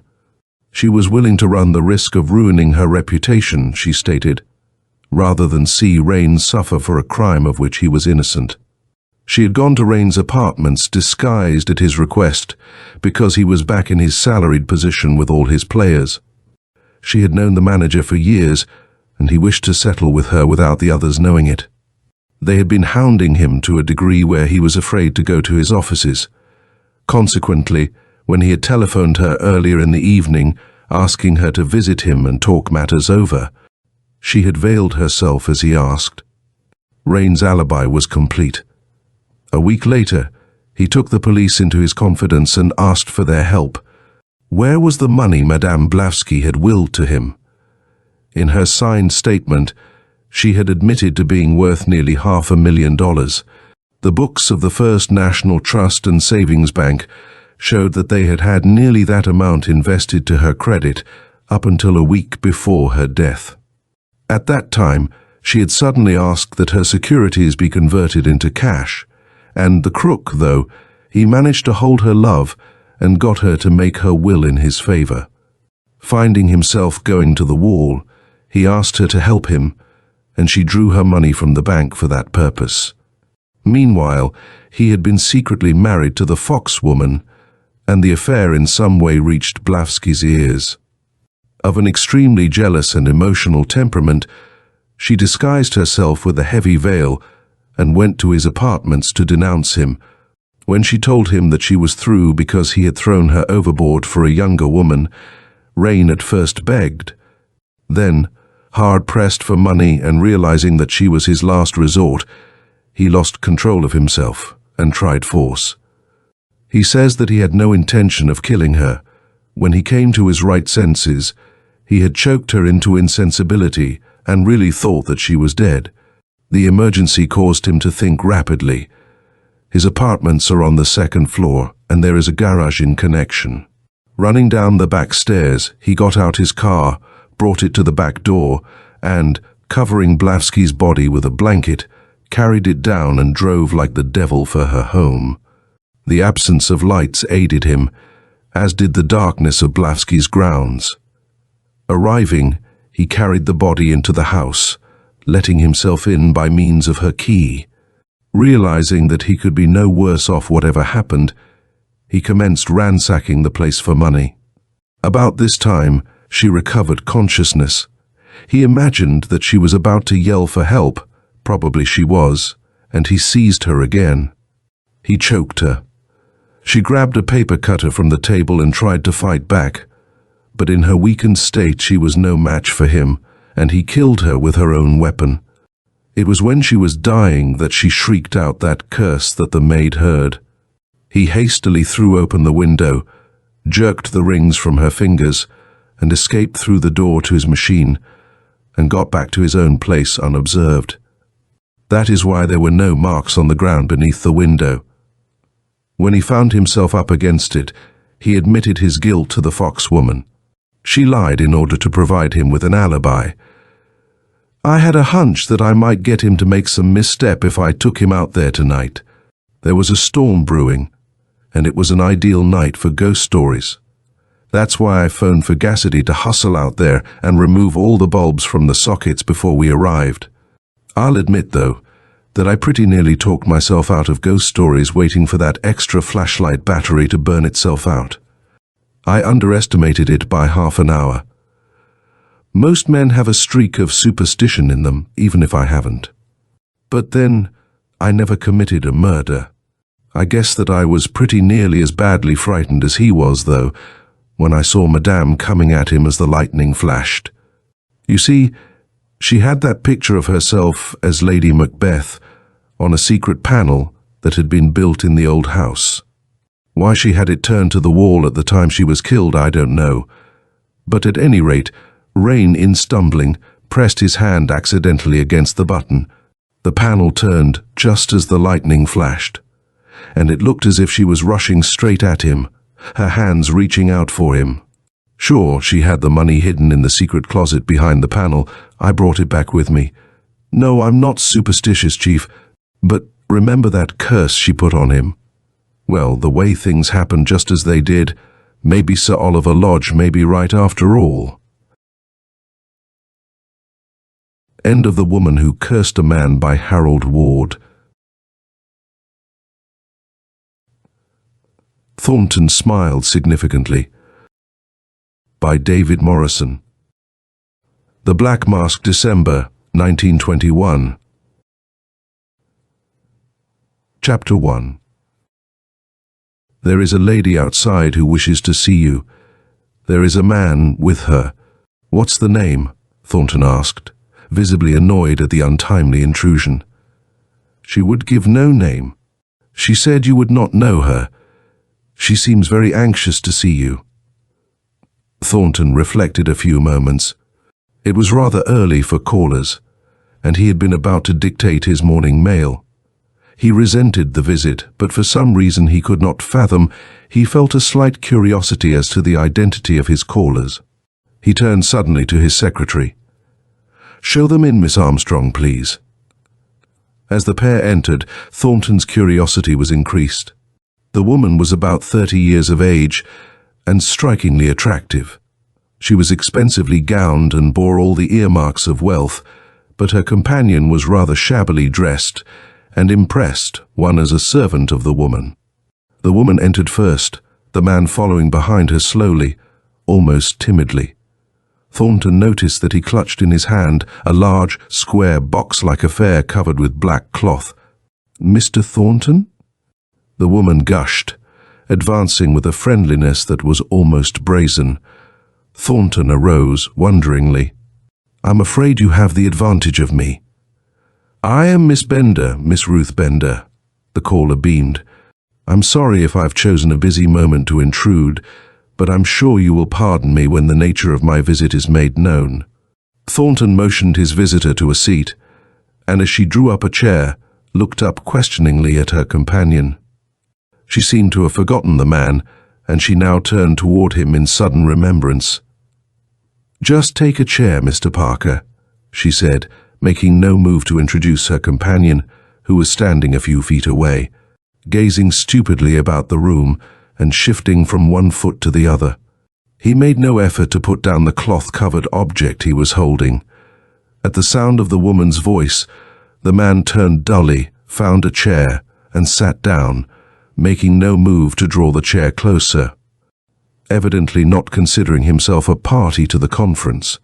He held the black box on his lap and seemed to handle it with extraordinary care. The woman turned to Thornton. "I suppose you're wondering at the reason for my call," she began. Thornton smiled non-committally. "It's something of the greatest importance," the stranger continued. "So I chose a time when I thought we would be least likely to be interrupted. It's of a very confidential nature. We will not be disturbed." Thornton found himself wondering just what it was about the woman that he did not like, but she had now aroused his curiosity, and he determined to give her an audience. He rang for his secretary. "Will you see that I am not disturbed for the next 10 minutes?" he said to Miss Armstrong when she entered. The girl nodded assent and withdrew. When the door had closed, the woman turned to Thornton, rather mysteriously. "Mr. Thornton, as a live-wire businessman, I believe you're interested in any legitimate proposition promising unusually large financial rewards," she began. Thornton breathed a sigh of relief, tinged with disappointment. The woman's manner and method of approach had whetted his curiosity and expectations, but he now prepared to listen to the usual harangue of the expert stock salesman. "I'll warn you beforehand," he interrupted. "I'm not interested in stocks of any nature." The woman smiled knowingly. "I haven't come to sell you any stock, Mr. Thornton. The proposition I have in mind is something bigger, better, surer. The rewards are, well, tremendous." She leaned forward suddenly, with an air of utmost confidence. Her voice was almost a whisper, and she glanced occasionally at the man who had accompanied her, and who was busy fixing the mysterious box in a comfortable position on his lap. "Mr. Thornton," the woman said in a low voice, "that man there has a device that is destined to earn tremendous rewards for its owners." Thornton glanced at the box on the man's lap with renewed interest. "What is it?" he asked. "That I cannot divulge at this time. If you are interested, I'll have him explain in detail. It is his own invention, and naturally he is very jealous of his secret. He will let no one into the secret unless there is a probability of their being interested. Like all inventors," she went on, "he is in need of financial assistance. If he should show his device to you now, you would grasp the secret immediately. Our proposition is this. It will require a considerable amount of capital to float this thing properly, but when you once learn the secret, you will readily agree that it is the surest investment a man could possibly make. The question is not whether it is a sure or risky investment. There is no doubt of its feasibility, but a question solely of finances. It will take considerable money, and we do not wish to take up your time or our own unless you are readily able to handle a proposition of this size." "That would, of course, depend entirely upon my own opinion of its merit," Thornton replied, mystified and curious to learn the nature of the device. "Certainly, Mr. Thornton," the woman returned. "We could hardly expect anyone to interest themselves in something they have no confidence in. But it is not a question of confidence. The moment you learn the secret, you'll agree with us that the potential rewards in it are tremendous. Now, granting that you are interested, would you be able to finance a proposition requiring a considerable sum of money? Could you lay your hands on, say, $50,000 cash at any moment?" "Double that amount if the proposition is worth it," Thornton replied, now really anxious to learn more about the mysterious box on the stranger's lap. "Good," the woman answered enthusiastically. She turned to the man who had accompanied her. "Mr. Parker, will you demonstrate your device to Mr. Thornton?" The man arose and stood by his chair as he fumbled with several little contrivances on the mysterious box. He made no effort to advance closer to Thornton's desk. The woman leaned closer to Thornton confidentially and whispered to him, "He's suspicious of everyone. He won't show you the complete details now, but you'll learn enough when you see it in operation. It will surprise you, I assure you." The man was facing directly toward Thornton as he fumbled in his pockets for an object which he laid on the top of the box. A false lid was raised, and Thornton could not see what the object was that the man placed on the box, for the upraised lid hid it from view. The man seemed to have trouble in working some of the mysterious parts, for he finally laid the box on the chair by his side to give him entire freedom of both hands. He bent down over the box for a few seconds, while he worked with something behind the upraised lid. Suddenly, the woman at Thornton's side uttered a half-smothered shriek and clasped her hand to her heart. Thornton turned quickly in alarm. The woman's eyes were widely dilated for a moment, as if in extreme agony. Then she suddenly slumped over in a faint. She would have fallen, but Thornton quickly reached out his arm and caught her. He supported her in his arms while he looked up at the man. "Get me some water, quick! This woman has fainted." The man seemed to grasp the situation instantly, for he immediately turned and hurried toward the door leading into the outer office. As he did so, there was a sudden blinding flash of light from the mysterious box on the chair. Events in the next few moments happened with dramatic rapidity. The man turned suddenly at the flash of light, grabbed the mysterious box, and hurried out of the office. The unconscious woman in Thornton's arms suddenly revived, fixed her slightly disarrayed hat and gown, and arose to take her departure. She smiled amusedly at the thoroughly mystified and dumbstruck Thornton. "I thank you so much for the audience, Mr. Thornton," she smiled, "but I do not want to take up any more of your time than is absolutely necessary. We'll return at this time tomorrow with the photograph." "Photograph," Thornton repeated, the light of comprehension entering his eyes. "Yes, provided, of course, that it proves to be a good one. If it should not turn out clearly enough, we won't bother you again." "Then that mysterious invention was a camera," the woman smiled mockingly. "It seldom fails. We've taken some wonderfully good photographs with it." Convinced now that the woman's motives were ulterior, Thornton confronted her with a feeling of resentment at having been tricked so easily. "I'm a busy man, Miss Bender. Give me your proposition in as few words as possible," he said curtly. She seemed gallingly oblivious to his scorn. "We expect to have a very good photograph of you, Mr. Thornton, with me in your arms. It's merely a question of who considers that photograph of greater value, you or Mrs. Thornton. We consider it worth to you at least $5,000. That shouldn't be a staggering sum to a man who can lay his hands on $50,000 cash at any moment he desires. And suppose I don't consider it worth, or rather suppose I refuse to pay the blackmail. Then of course I shall make the best bargain possible with Mrs. Thornton. I'm giving you first option." "So generous of you," Thornton smiled scornfully. She seemed entirely unabashed and stood waiting expectantly, as if never doubting the final acceptance of her offer. Thornton was interested in the woman's methods. She seemed so confident of herself. "Tell me," he said interestedly, "is this an everyday occurrence with you?" She smiled reprovingly. "Rich men are not so plentiful, Mr. Thornton. Besides, we must pick our time.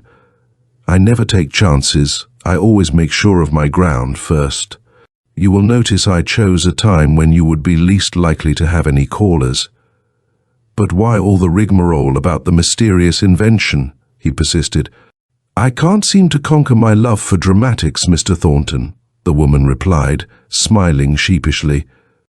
"I once followed the profession, you know, until I discovered there were greater returns in my present one. Besides, it is rather difficult to prepare to take a flashlight in a man's office without exciting his suspicion. The curtain covering the lens of the camera, you will recall, was not drawn back until the exact moment before the charge of powder was ignited. All a matter of mechanism," she explained, rather proudly. "I suppose the returns are very gratifying?" he queried, noticing a huge diamond on her finger. "I have no complaint," she replied, not taken aback in the slightest. "Sometimes it is rather embarrassing, but I try to cause as little trouble as possible." "And is that part of your returns?" Thornton asked, pointing to the stone on her hand, which was flashing brilliantly in the early morning sunlight. She gazed proudly at the diamond. "Isn't it gorgeous?" she said enthusiastically. Thornton knew enough about precious stones to realize that the ring must have cost several $1,000s. The diamond was extraordinarily large and of very fine cut. The woman turned suddenly to go. "Well, Mr. Thornton, I know you're a busy man, so I won't take up any more of your time today. If we have been unfortunate in our photography, we will not bother you again. If it comes up to our expectations, I shall return tomorrow at this time for your decision." Thornton bowed her out, admiring, in spite of himself, the woman's self-possession and complete confidence. A few moments later he rang for his secretary, anxious to get his day's mail off his mind, so that he could give thought to the new problem that had thrust itself upon him. He waited a few moments and was surprised that Miss Armstrong was not as prompt as usual in answering. He looked into the outer office and found her at her desk, gazing dreamily out the window, apparently oblivious to her surroundings. He called her wonderingly. She rose with a start and, smiling sheepishly, followed him into his office. "Daydreaming?" he asked, smiling. Miss Armstrong laughed, rather shamefacedly. "Yes, and a very foolish thing to dream about. I was picturing myself wearing the ring worn by the lady who just left." "It was a beauty, wasn't it?" he conceded. "Oh, it was wonderful," his secretary exclaimed, with beaming eyes. From the expression on the girl's face, Thornton could understand how some women sold their souls for less expensive baubles. Chapter 2. Promptly at 10:30 the next morning, Miss Bender called and was ushered immediately into Thornton's private office. Thornton nodded a pleasant greeting and offered her a chair. He noticed a large envelope in her hand and surmised that it contained the photograph. He glanced up at her expectantly. "I have good news, Mr. Thornton," Miss Bender smiled. "That is good news if you look at it from my viewpoint. You succeeded in getting a good photograph." "Excellent! It could not be clearer." He found himself wondering why he was able to joke so pleasantly with this woman who had so easily tricked him and then laughed at his stupidity. "Now, would you mind giving me your proposition in detail, miss?" "There is nothing that I did not tell you yesterday, Mr. Thornton," she interrupted. "I have the photograph here which my assistant took yesterday. It is a first-class likeness of yourself holding me in your arms. I believe it should be worth at least $5,000 to you. If you don't agree with me, then I shall strike a bargain with Mrs. Thornton for it, and I'm sure it would interest her. And if I pay you this $5,000, what is to prevent you from? I'll give you the negative also, and my word of honor that I shall make no further attempt to use the incident against you." Thornton smiled at the reference to her word of honor. "You realize, I suppose," he said slowly and with emphasis, "that this is pure blackmail." "Please don't use that word, Mr. Thornton," the woman returned mockingly. "There are so many nicer ways of expressing it." "Would you mind allowing me to see what I am asked to pay such a sum of money for?" Thornton said, changing the subject abruptly. His visitor obligingly produced the photograph and handed it over. From the attitude of the two in the picture, it certainly would be conclusive evidence in any divorce court. Thornton gazed at it a few moments, smiling enigmatically, then turned to his desk and picked up a large envelope. Placing the photograph inside, he silently addressed the envelope and sealed it. His visitor scented trickery. "Just a reminder, Mr. Thornton, that you haven't paid for the photograph yet, and another reminder that I still have the negative and can make as many duplicates as I choose." Thornton made no reply, but turned and faced the door leading into his outer office. "Have you everything so far, Miss Armstrong?" he asked, without raising his voice. The woman turned quickly, on her guard, but she saw no one. The man at the desk was evidently talking to the wall. She glanced hurriedly around the office, then turned and stared wonderingly at Thornton. 3 short, sharp knocks sounded on the outer door. Thornton smiled. "You may cut the wires now, Miss Armstrong, please," he said pleasantly. 2 short knocks sounded on the door in response to his instructions. Thornton turned to his caller. "Now, Miss Bender, is it? I want to thank you for the photograph and compliment you on the excellence of the work." The woman's lips curled in contempt, and she laughed carelessly, evidently confident of herself. "I must warn you again, Mr. Thornton, that I still have the negative. It's a matter of a few minutes to make a duplicate of that photograph." Thornton ignored her remark as he continued. "I will admit that I consider the photograph easily worth the amount you ask, but as long as it is not necessary to purchase it, why should I?" The woman rose, furious, and prepared to make her departure. "Just a moment, please," Thornton said quietly. "I'll have to ask my secretary to unlock the door before you can go." The woman rushed angrily to the door, believing Thornton was bluffing. She tried the knob and found the door locked. She turned to the man at the desk with challenging eyes. "Well, what's the game?" she panted, her first doubts beginning to assail her sense of security. "Won't you sit down for a few moments?" Thornton said, smiling at her discomfiture. Miss Bender obeyed and then turned as if waiting for his next move. "I think you told me your profession was a very well-paid one," he began. His visitor glared at him venomously and made no reply. "Assuming that your words are true, I should think your liberty would be worth something to you." Miss Bender turned, her face ugly in its mask of baffled rage.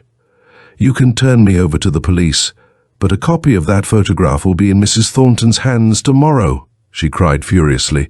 "My assistant will attend to that, and what I will swear to on the witness stand will be plenty." Thornton smiled at her anger. Somehow, he felt a curious sense of pleasure in playing with her, as a cat does before eating the mouse it has caught. "My secretary has taken down every word that has passed between us this morning," he resumed. He rose and pulled aside a large picture hanging on the wall. The woman turned and saw a dictaphone and knew the man was not bluffing. "You realize, I suppose, that it is within my power to—" "Well, what's your proposition?" the blackmailer demanded impatiently. Thornton reached over and pointed to the ring on her finger. "If you consider a half-hour's work worth $5,000, wouldn't you consider your liberty worth that ring?" The woman seemed dumbstruck at his words. "Why, it's preposterous!" she exclaimed, seething with fury. "That's according to the viewpoint you adopt," Thornton replied quietly, with a note of triumphant mockery in his voice. "I'm busy, Miss Bender, but I'll grant you 10 minutes to make your decision.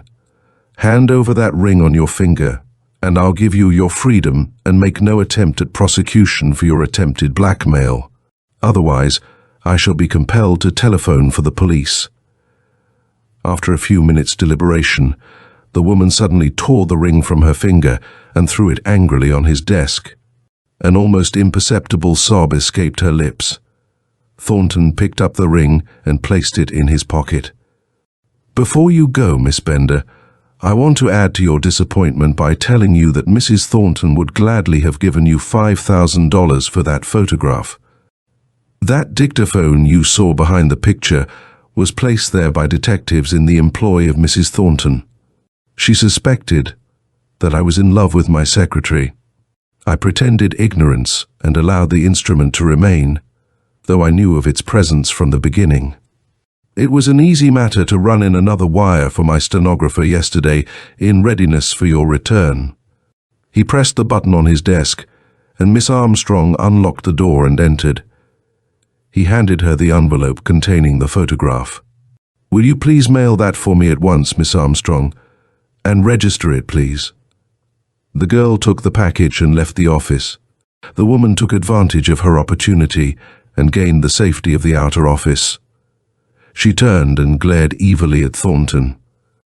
"Well, Mr. Thornton, for your trickery, I'll reward you by telling you that Mrs. Thornton will receive a copy of that photograph in tomorrow morning's mail." "Which won't particularly interest her," Thornton replied smilingly, "as she will receive the original in this afternoon's mail. My secretary has just mailed it to her by registered mail." "You mailed that to your wife?" The woman gasped incredulously. "Certainly. You see, Miss Bender, a divorce is the best thing that could possibly be handed to both Mrs. Thornton and myself. Our marriage is one that was never destined to last. It has survived this long only because of lack of sufficient grounds for divorce.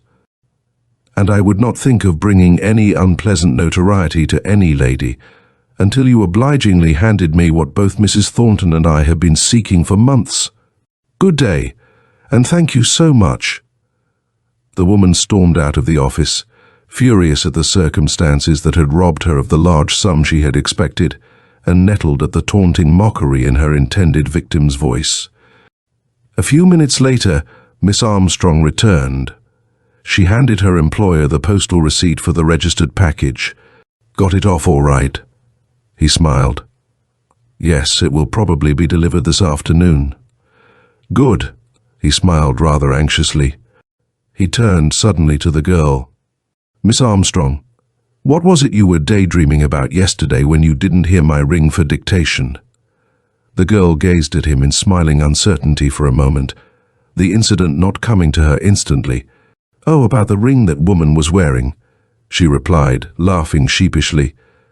"Well, it was one daydream that came true," Thornton said, reaching into his vest pocket.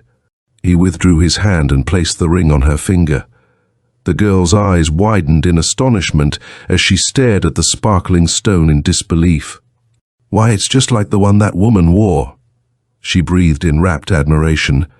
"The stone is fully as large." "Yes, it does resemble it somewhat, doesn't it?"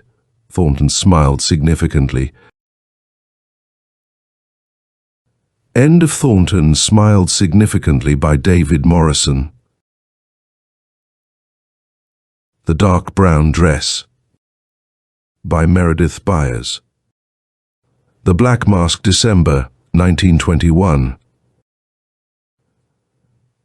Chapter 1.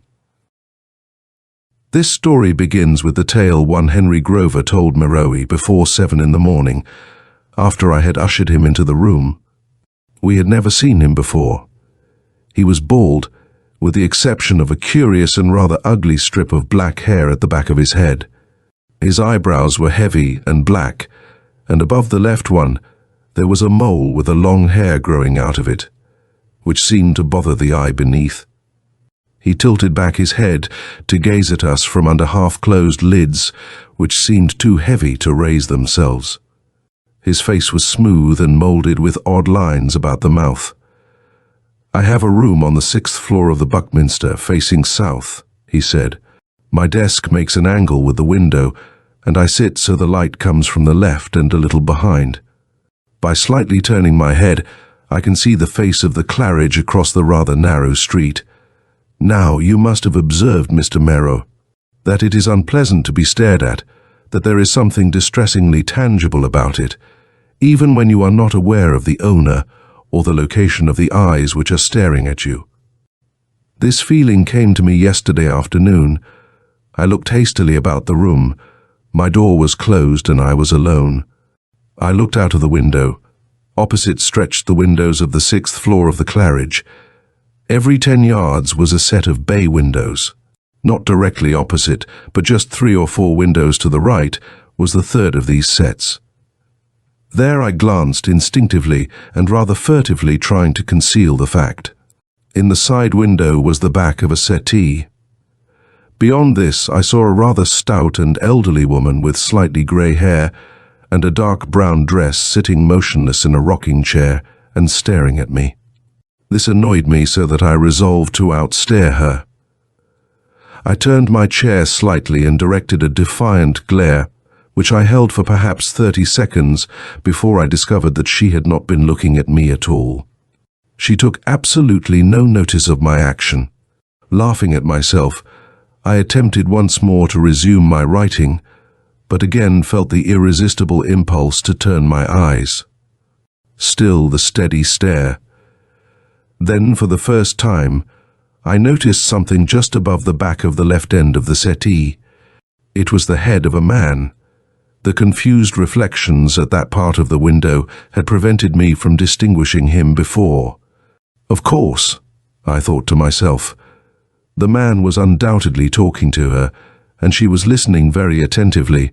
But my train of thoughts had been wrecked, and work was useless, so I put on my hat and went out for a walk. It was nearly supper time, so I went downtown to my favorite restaurant. On the way home, I stopped, as is my custom, at the public library. It was late when I returned to bed. As I opened my window, I noticed that the bay window was dark, and presumed, of course, that the man and woman had retired.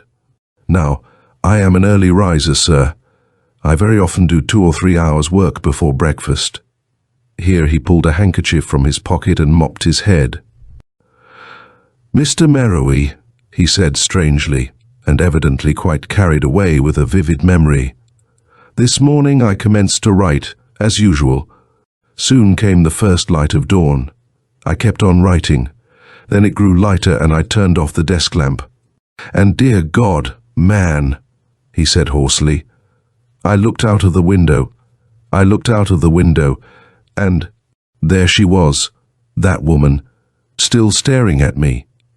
And the head of the man was above the back of the settee, in exactly the same position. I leaned forward with a glance at Merowe. "And what did you do, Mr. Grover?"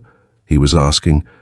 "I went directly over to the Claridge, sir, but the janitor said that I was crazy and would not listen to me. What's more, he would not let me in to wake up the manager. So I returned to my room to make sure that I had not been dreaming. Being perfectly satisfied that this was not the case, I decided to appeal to you. If you will come directly to my room, I am confident that you will find things just as I have stated." "And it is your opinion, Mr. Grover, that a crime has been committed?" "Why, yes, sir. Well, that, of course, is one possibility." "Come," said Merowe, putting the screen in front of the fireplace. "We will go immediately." Once in the room, Grover advanced quickly to the window and uttered an exclamation of astonishment. For the room behind the third bay window opposite was the scene of a commotion. Merowe bolted for the door with the two of us at his heels. The office of the Claridge was empty. Not waiting to ring for the elevator, Merowe rushed up 6 flights of stairs. I followed him, leaving Grover blustering and far behind. We made our way toward the sound of voices down the hall, and stood in the doorway of a room facing a dozen or more people. Merowe showed them his badge of authority. Mr. Hart, manager of the hotel, stood forth as the main spokesman. I was surprised to find that all in the room were alive and on their feet, and noticed that Merowe was also somewhat disturbed at this. "Where are the bodies?" he asked, addressing Mr. Hart, who seemed rather astounded that Merowe had arrived upon the scene and could not quite understand how he had known that there were bodies in the case when he himself had just discovered them. "Why, we carried them to the bed in the other room," he replied, "and sent for the house doctor." "Has he been here?" "He has examined them, sir. In fact, he is still in the room with them." "Were they dead?" "Apparently quite lifeless." "Then you should not have removed them until the arrival of the proper authorities, Mr. Hart. Have you notified the police?" "The police?" Mr. Hart was quite taken aback. It had not occurred to me that there was need to notify the police. I was about to notify the friends of these people and arrange with the undertaker. "Then it had not occurred to you, Mr. Hart, that a crime had been committed?" There was a murmuring of voices among the assembly at the end of the room, among which were guests of the hotel, 2 or 3 maids, the elevator boy, and the telephone girl. "A crime," exclaimed the manager. "These unfortunate people have been ill. 15 minutes ago a telegram came for Mr. Brentor, and as they did not answer the phone, I myself came up to see what was the matter. I found them dead, Mrs. Brentor in the chair here, and Mr. Brentor on the settee by the window. Out of the corner of my eye, I saw that Grover had caught up with us and was standing in the doorway." "What was the doctor's verdict?" asked Mary of Hart at this point. "That they both had died of heart trouble, perhaps after having eaten a very heavy meal," he replied. "Oh, but they were not present in the dining room at dinner time," interrupted one of the guests. Merowe beckoned to Grover. "Mr. Hart, this man occupies a room on the 6th floor of the Buckminster, very nearly opposite these windows. Yesterday afternoon, he saw Mr. and Mrs. Brentor in the positions in which you have informed me they were found this morning. Early this morning he saw them in the same position. He rushed here to notify you. Your janitor laughed at him, called him crazy, and refused to let him wake you. I am sorry, Mr. Hart, but I will have to ask all of you to remain in this room until I have investigated the situation a little more closely. The telephone girl stepped forward and held up her hand. Lee Harmon, the janitor, has disappeared, she said. He was seen by Miss Lu Ji, the night operator, at about 6. Shortly after that, there was a call for him about a water fixture, but he was not to be found. Just then, the doctor stepped forth from the bedroom. These gentlemen are here under the impression that a crime has been committed, said Hart, with a sweep of the hand toward the three of us. And perhaps we are wrong, said Grover, with his rasping voice. I was the one who suggested the idea. I was very suspicious and consulted Mr. Merry immediately, knowing that he, if anyone, could shed light on the subject. But perhaps I was over-hasty. Yes, perhaps I was over-hasty. There is every evidence of a natural death, said the doctor. You are sure there were no marks of violence? Asked Merry.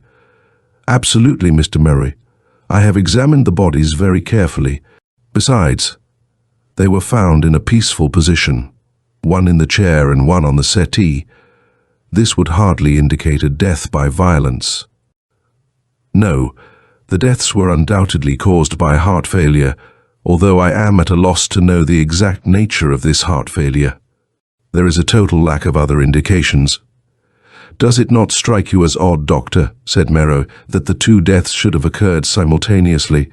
At first, yes, but on second thought, no, he replied. They were both in a weak condition, and in sitting and conversing with each other, as was evidently the case, if one were to die suddenly. It would not be unnatural for the shock of the discovery to cause heart failure in the other. Merrow shook his head doubtfully. And you are absolutely certain that they were not poisoned? He asked. No, I am not absolutely certain that they were not poisoned, was the reply, but I will assist in performing an autopsy this morning if you wish. Please make arrangements to do that, said Merrow, and I will notify the coroner at once. And by the way, Doctor, Mr. Hart informs me that Mr. and Mrs. Brentor had been ill. May I ask what was the nature of that illness? That I do not know, Mr. Merrow. Although I am the house doctor, Mr. and Mrs. Brentor were in the habit of consulting a doctor by the name of Kramer. I know nothing about him other than his name and his distinctly odd personal appearance. Merrow turned to the gathering at the end of the room. Is their testimony to be volunteered illustrative of the case as it stands? He asked. Does anyone know where Dr. Kramer may be found? I have heard Mrs. Brentor call Dr. Kramer on the phone, said the telephone girl. He lives at the Braymore. When was Dr. Kramer last seen in this building? He passed through the office to the elevator yesterday afternoon, she answered. I took him up to this floor, sir, said the elevator boy. Then an elderly woman stepped forward. My rooms are across the hall, she said, and I saw him enter the room. It was about 4 o'clock. And how long did he remain here? I do not know. But later in the afternoon, shortly after 5, I saw the janitor come out of Mrs. Brentor's room. I thought nothing of it at the time, but perhaps it will prove to have some bearing on the matter, now that the janitor is supposed to have disappeared. I am quite sure that it will have a bearing, said Merrow. And now, Mr. Hart, may I please see the telegram which caused you to seek entrance to these rooms this morning? Merrow read the message which Mr. Hart handed him, and then dismissed all except Hart and Grover. As the gathering dispersed, Merrow led me into the bedroom to examine the bodies. They were stretched side by side upon the bed under a sheet. The clothing was on a chair. I thought I heard Merrow utter an exclamation as he held up the dress of the woman. Then he turned to the bodies. The skin of each of them was ashy pale, and the lips were almost a pale slate color. It is hard to believe that they died of heart failure, I whispered. It appears to me that the doctor and Mr. Hart are very much interested in proving that a crime has not been committed. Merrow did not answer. He was on his way to the phone to notify the coroner. When he returned, He proceeded to examine the bodies very minutely from head to foot. Once he poked me and pointed to the lower arm of the woman near the elbow. "It looks like a needle prick," I whispered. Meroe then went over the arms of the man very carefully but found nothing. Suddenly, he poked me again and pointed to the man's left leg. There was the same little mark that looked like a needle prick. "Do you think they have been poisoned?" I whispered. "The coroner will soon find out," he answered. And then we joined Mr. Grover and Mr. Hart, who had remained in the sitting room of the suite. Mary sat down to examine the contents of the desk. I saw him put an envelope in his pocket. "Mr. Hart," said Mary, "what can you tell me of this janitor Lee Harmon, who was seen to depart from this room yesterday afternoon, who would not permit Mr. Grover to notify you of his suspicions this morning, and who has since disappeared?" "I know absolutely nothing about him, Mr. Murray, except that we have employed him for little more than a month." "Did he come to you with recommendations?" "His only recommendation was from—" "Well, now that's funny. It hadn't struck me before. His only recommendation was from Dr. Kramer." I see. Well, how long have Mr. and Mrs. Brentor been guests at the Claridge?" 3 years this next month." "And how long has Dr. Kramer been attending them?" "Just this fall. Before that, I do not believe they were in need of medical advice. If so, it did not come under my observation." "And Mr. and Mrs. Brentor were quite wealthy?" "Very wealthy, Mr. Murray. As soon as the coroner arrives, Mr. Hart, I will leave to make some further investigations of my own. I will return at 2 o'clock. Please see that all the available witnesses are present." "And you are still of the opinion that a crime has been committed, Mr. Murray?" "I would rather not answer that, Mr. Hart, until I have received the coroner's statement. And, Mr. Grover, there is nothing to keep you now, but inasmuch as you are one of the chief witnesses, I shall ask you to be present at 2 this afternoon." "Really, you know," he rasped, "perhaps I have been over-hasty. I would not wish to be the cause of unnecessary trouble by suggesting that a crime had been committed when—" "You were certainly the early bird this time, Mr. Murray," chuckled a voice in the doorway. It was the coroner. Chapter 2. At the office of the Braymore, which was next door to the Buckminster, Meroe made inquiries about Dr. Kramer. He had occupied room number 75 on the 7th floor for 2 months, was not seen very often, was in the habit of spending long hours, sometimes days, in his room with the door locked, and had been known to refuse to answer messages or telephone calls. They knew nothing whatsoever of his practice, were not even sure that he possessed one. The last seen of him was the afternoon before, when he had returned to his room after having been away for 2 or 3 hours. There was an automatic elevator in the Braymore, which we took to the 7th floor. We knocked at the door of room 75, but there was no answer. We tried to open it, but it was locked. Meroe called a maid. "Dr. Kramer does not permit us to enter his room unless he calls us, sir," she said, but handed him the passkey. The door was bolted from the inside and would not open. "I think," said Meroe, "that we can get in through the window if you will let us into a room that opens onto the roof of the Buckminster. There is no space between the 2 buildings." He was not mistaken. After climbing out of room 72, we encircled a small court and came to the window of Dr. Kramer's room, which was closed but unfastened. Inside, there was nothing. Absolutely nothing belonging to Dr. Kramer. The drawers were open, and crumpled paper littered the floor as if he had packed very hurriedly. "So Dr. Kramer has disappeared too," muttered Meroe. Outside, Meroe handed me the telegram which had been sent to Mr. Brentor. It was from Brattlenook, New Jersey, and dated November 29th. "Evidently you did not receive the former telegram," it read.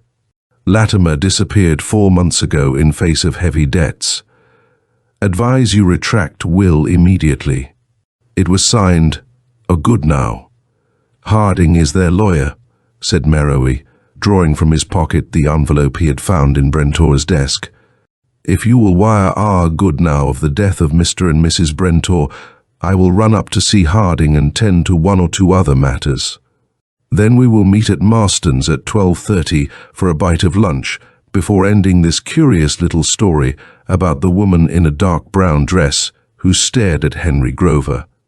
There was an odd smile on Merrow's face, but before I could speak, he was striding down the street away from me.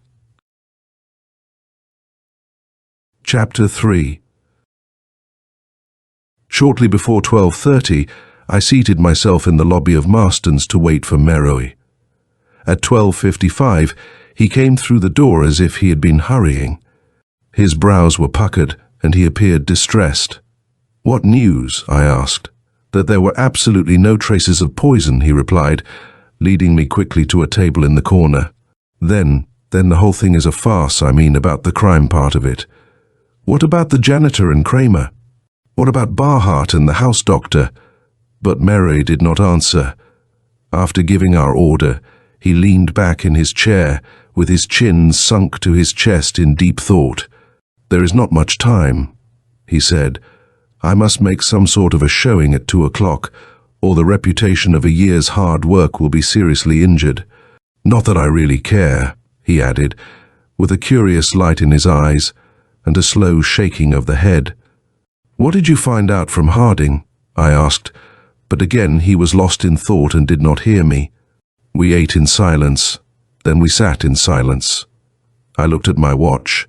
It was after 1:30. Suddenly Merry leaned over to touch my arm. "Do you remember," he asked slowly, "if those needle pricks were directly over one of the large veins?" "No," I answered. "No, I did not think to notice." "It all hinges upon that," he said. "Let us go." We arrived at the Claridge a moment before 2. The elevator boy was waiting for us. "They are all upstairs," he said. As we approached the door to the room, I could see that indeed they were all within, all who had been present in the morning. At the side of the door was Larkin from headquarters. He stepped down the hall to meet us. "They tell me, Mr. Merrow," he remarked dryly, "that you are attempting to build a murder out of a case of heart failure." "Perhaps," smiled Merrow, making his way through the door and past the assembly into the bedroom. He was followed with curious eyes. In a moment, he appeared again. There was a blank expression on his face as he looked at the coroner. "The bodies have been removed, Mr. Merrow," he was informed. "Are they with Jordan?"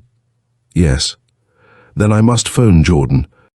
As Merrow disappeared, there was a great murmur of voices. Upon his return, he stepped behind the table where the coroner, Hart, Grover, and the house doctor were seated. "I will begin," said Merrow, "by telling you what I have been able to discover about Mr. and Mrs. Brentor, the deceased. They were a lonely, childless couple, at one time poor. 5 years ago, Mr. Brentor came into sudden wealth through interests in an African diamond project. He had originally been a jeweler of no great repute, forced to struggle to make ends meet. 3 years ago, he sold his business and retired with his wife to this suite at the Claridge, intending to live there until old age overtook them, which they did not expect would be very many years. The nearest relative to either of them was an elder sister of Mr. Brentor, who died in Brattlenooke, New Jersey, leaving a grown son by the name of Roderick Latimer. Of the character of this man, I will not venture to speak, other than that he took a great interest in the suddenly acquired fortune of his uncle Brentor, whom he had never seen. One day a man by the name of Dr. Kramer registered at the Hotel Braemore. He was from Brattlenooke, New Jersey. He called upon Mr. and Mrs. Brentor, telling them that their nephew, Roderick Latimer, was one of his best friends and had asked him to visit them. Mr. Brentor was immediately interested, for he had often wished to know more about this nephew than he had heard from his sister before her death. One evening, Dr. Kramer called again and found Mrs. Brentor indisposed. He volunteered his services, saying that he had given up his practice upon leaving Brattlenooke, but would be very glad to render service to either of them. At any time it might be needed. Curiously enough, Mr. and Mrs. Brentor from then on became more and more in need of these services. Their health began to fail. As time went on, there came a thought which very often comes to men of failing health who are burdened with wealth. They had not made a will. Perhaps, yes, perhaps this was even suggested by Dr. Kramer. At least they talked together about this nephew, who was Brentor's only relative. A decision was at hand. But he was evidently not satisfied with second-hand knowledge of this Latimer from someone who had been a stranger until so recently. There was an old boyhood friend of Mr. Brentor's living in Brattlenook. His name was Goodnow. He telegraphed Goodnow asking him to look up Latimer and report results by wire. This was done, and the report received by Brentor was favorable, so he made an appointment with Harding of the Mentor Building to draw up the will. Then he telegraphed Goodnow to inform Latimer of what he had done and to ask him, Latimer, to come at his earliest opportunity at Brentor's expense for a short visit here at the Claridge. That was yesterday. Goodnow sent a night letter to Brentor, which arrived this morning. In attempting to ensure that Mr. Brentor received this message, Mr. Hart discovered both Mr. and Mrs. Brentor dead. I will read you the message. Evidently you did not receive the former telegram. Latimer disappeared 4 months ago in the face of heavy debts. Advise you retract will immediately. Now, Brentor had received a favorable report, apparently from Goodnow. So you see, the unfavorable telegram had been intercepted, and the favorable one substituted. I found from Western Union that the correct telegram left their office. At this point, let me remind you that Dr. Kramer was seen to enter this room yesterday afternoon at 4. The janitor, who had come here a month ago with only Dr. Kramer's recommendation, was seen leaving this room at about 5. This morning, it was discovered that the janitor had disappeared, and since then, I have discovered something that may interest you. Dr. Kramer has also disappeared from his quarters at the Braymore. There was a murmuring at this, and Mary waited for it to subside before he continued. Much of the information not obtainable here at the Claridge I gathered from Frank S. Harding, the lawyer engaged to draw up the will. Some of it I inferred as necessary to make the tale coherent, and now we will approach what I still choose to consider a mystery from another angle. It has to do with Henry Grover here, who came to me at 6:30 this morning, over half an hour before Mr. Hart entered the room. Mr. Grover occupies a room directly opposite this one at the Buckminster. He came to me rather distressed because yesterday afternoon at 5 or a little after, he was disturbed by the figure of a woman with slightly grey hair and a dark brown dress staring at him from this room. Soon he discovered that she was not staring at him, but at a man who was evidently talking to her, and whose head he could see above the back of the settee in the window. It had bothered him so much that he stopped work and went out for a walk. He remained for supper and did not return until dark. Not seeing a light in this window, he presumed that the occupants had retired for the night. But early this morning he discovered them in exactly the same position, the position in which they were found later by Mr. Hart. Rushing over to the Claridge, he was stopped by the janitor, who laughed at him, called him crazy, and refused to allow him to wake up the manager. Not long after this, the janitor disappeared. Mr. Grover came to me at 6:30, told me the story, and requested that I accompany him to his room to see for myself. When we arrived, we found that the situation had already been discovered, so we made our way to the scene as quickly as possible.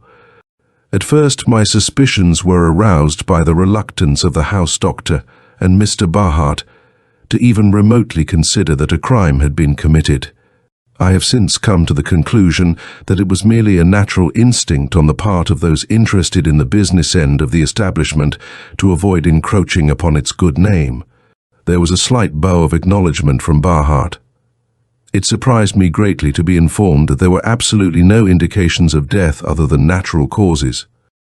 So I examined the bodies myself and found what would be easy to overlook. Marks that I had every reason to suspect were from a hypodermic needle. There was one on the arm of the woman and one on the leg of the man. I was therefore doubly surprised and disconcerted when the coroner informed me that there were absolutely no traces of drug or poison. Things had come to my notice which left no doubt in my mind that the whole thing was a very clever conspiracy or plot, but the whole framework of my theory would fall apart if Mr. and Mrs. Brentor had died a natural death. It all depended on one fact. When I rushed to the bedroom a while ago, it was to verify this. The bodies were gone. I called Jordan and asked him to look for the needle marks and tell me if they were situated over a large vein. His answer was yes. Now, is it not true, Doctor, that if air is introduced into a large vein, it may be carried in the venous circulation to the right ventricle and then be forced by the systole of the latter into the pulmonary artery, or its primary branches acting like a clot, possibly even producing a clot? It is, Mr. Merry. That would be what is termed an air embolism. It would have somewhat the same effect as phlebitis of a large vein. And it would produce death? It would. And the face and surface of the victim would be ashy pale with the lips and mucous membrane a pale slate color, as was the case with the bodies in question. Either that or the face would be livid and bluish, and in some cases the limbs are convulsed. And there was nothing in your examination of these bodies that contradicts my statement that death was caused by the introduction of air into a large vein by means of an empty or partially empty hypodermic needle, thus leaving the marks which I discovered on examining the bodies this morning. Nothing, Mr. Meroe. It is a thing which had not occurred to me before in relation to this particular case. It is only in exceptional cases that there are any distinctive signs to be found on physical examination. And how long after the introduction of the air would death occur? Death might take place in a very few moments, not due to mere asphyxia, but in some degree to syncope. Now, with the doctor's word in support of my theory, said Meroe, turning to the others, I advance the tentative hypothesis that Mr. and Mrs. Brentor were deliberately murdered by the introduction of air into a large vein. Now, as this could not very well be accomplished without their consent or without dragging them or binding them, I suggest that it was accomplished under the pretext of injecting a medicine for an ailment from which they believed themselves to be suffering at the time. There was a moment's silence. But could one die such a death, Mr. Meroe, interrupted the rasping voice of Mr. Grover, and remain in the natural sitting posture in which I saw them as early as yesterday afternoon, and in which Mr. Hart found them this morning? They could not, answered Meroe, and for that reason I was about to offer the additional suggestion that, after being successfully murdered in this unusual way, the bodies were placed in a sitting posture as nearly natural as possible. And why? It would seem that one would not take the trouble to do this without a perfectly definite and ingeniously conceived purpose. It is this and one other point which have led me to some rather startling conclusions since 7 o'clock this morning. There is in this room, at this moment, one who will verify all that I am saying. Did it not strike you as suggestive that the lady across the hall should have seen Dr. Kramer enter this room and the janitor depart from it? I leave you to draw your own conclusions from this and the fact that when one disappears, both disappear. And who would derive the greatest benefit from the death of Mr. and Mrs. Brentor? Would it not certainly be the nephew, Roderick Latimer, who disappeared from Brattlenook in the face of heavy debts? Who else would spend weeks of patient labor on a plan to hasten the preparation of the will and, immediately after that, the death of these people? At this point I offer another suggestion.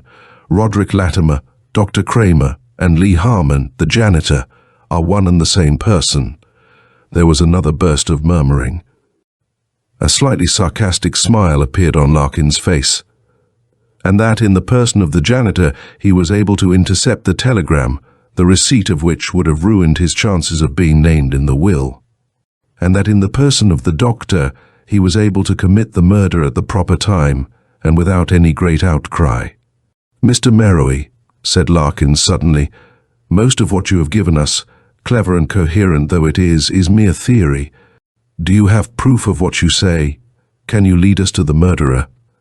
If the case ended at that point, I would not have proof of what I say. I would not be able to lead you to the murderer.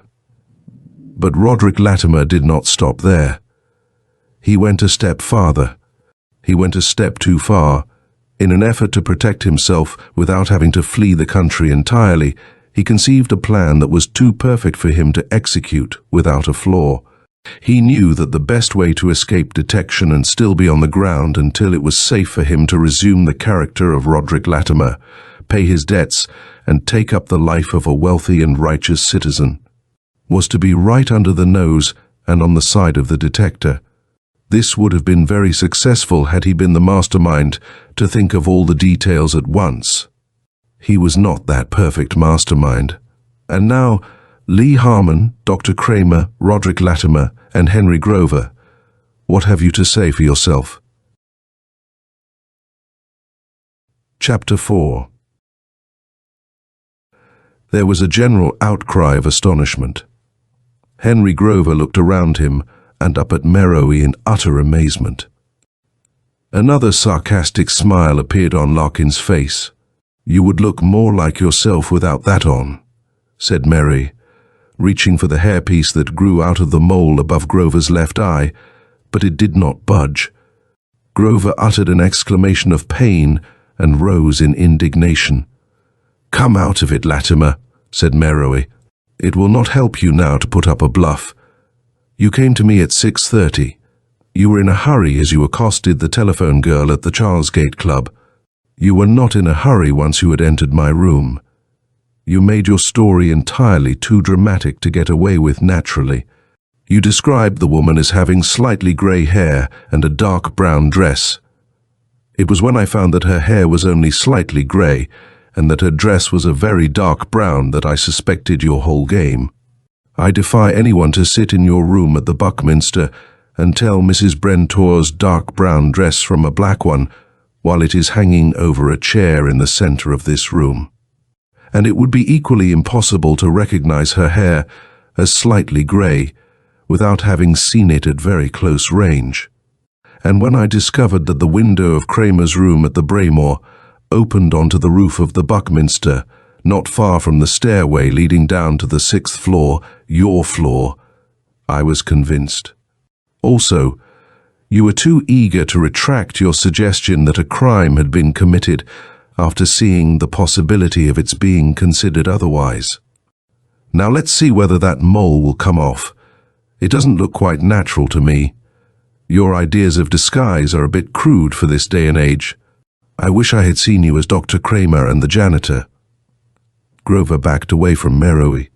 Suddenly the coroner reached for the mole. Grover jerked away with another exclamation, but the mole was left behind, held up to view in the coroner's fingers.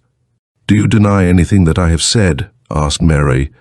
"Do you deny that you kept a room at both the Braemore and the Buckminster and managed to maintain the appearance of living in both by means of the stairway on the roof? Do you deny that for the past month you have worked yourself to death as Lee Harmon, the janitor, in order to ensure the success of your little plan?" I felt a real tinge of pity for the man as he hung his head. Suddenly he looked up. "Perhaps it would help clear matters," he said in a strained but quiet voice, "if I showed you exactly what was done in the case, for instance, with the woman." He reached into his hip pocket and drew forth a small box. He removed from it a hypodermic needle. "It was this vein," he said, pointing to his arm with the point of the needle. We watched him with gaping mouths, half stupefied by the strange tones of his voice. Suddenly Meroe lurched toward him, but it was too late. The needle was in his vein, and his thumb was pressing it home. "I would rather not be bothered with the red tape of a trial," he said quietly. "I will not describe in detail the scene that followed. There were screams from the women and some panic as they rushed from the room. He did not live more than 15 minutes. Meroe left the rest in the hands of Larkin and the coroner. We walked home through the park, breathing clean air and sunshine to clear our souls of the unwholesomeness with which we had been steeped since morning. "You know," said Mary, "he would have slipped away with the whole thing right under our noses if he had not described the woman who stared at him as having been dressed in a dark brown dress." And that was the last I ever heard Mero mention of the affair, for it was his custom to forget these things as soon as his part had been played.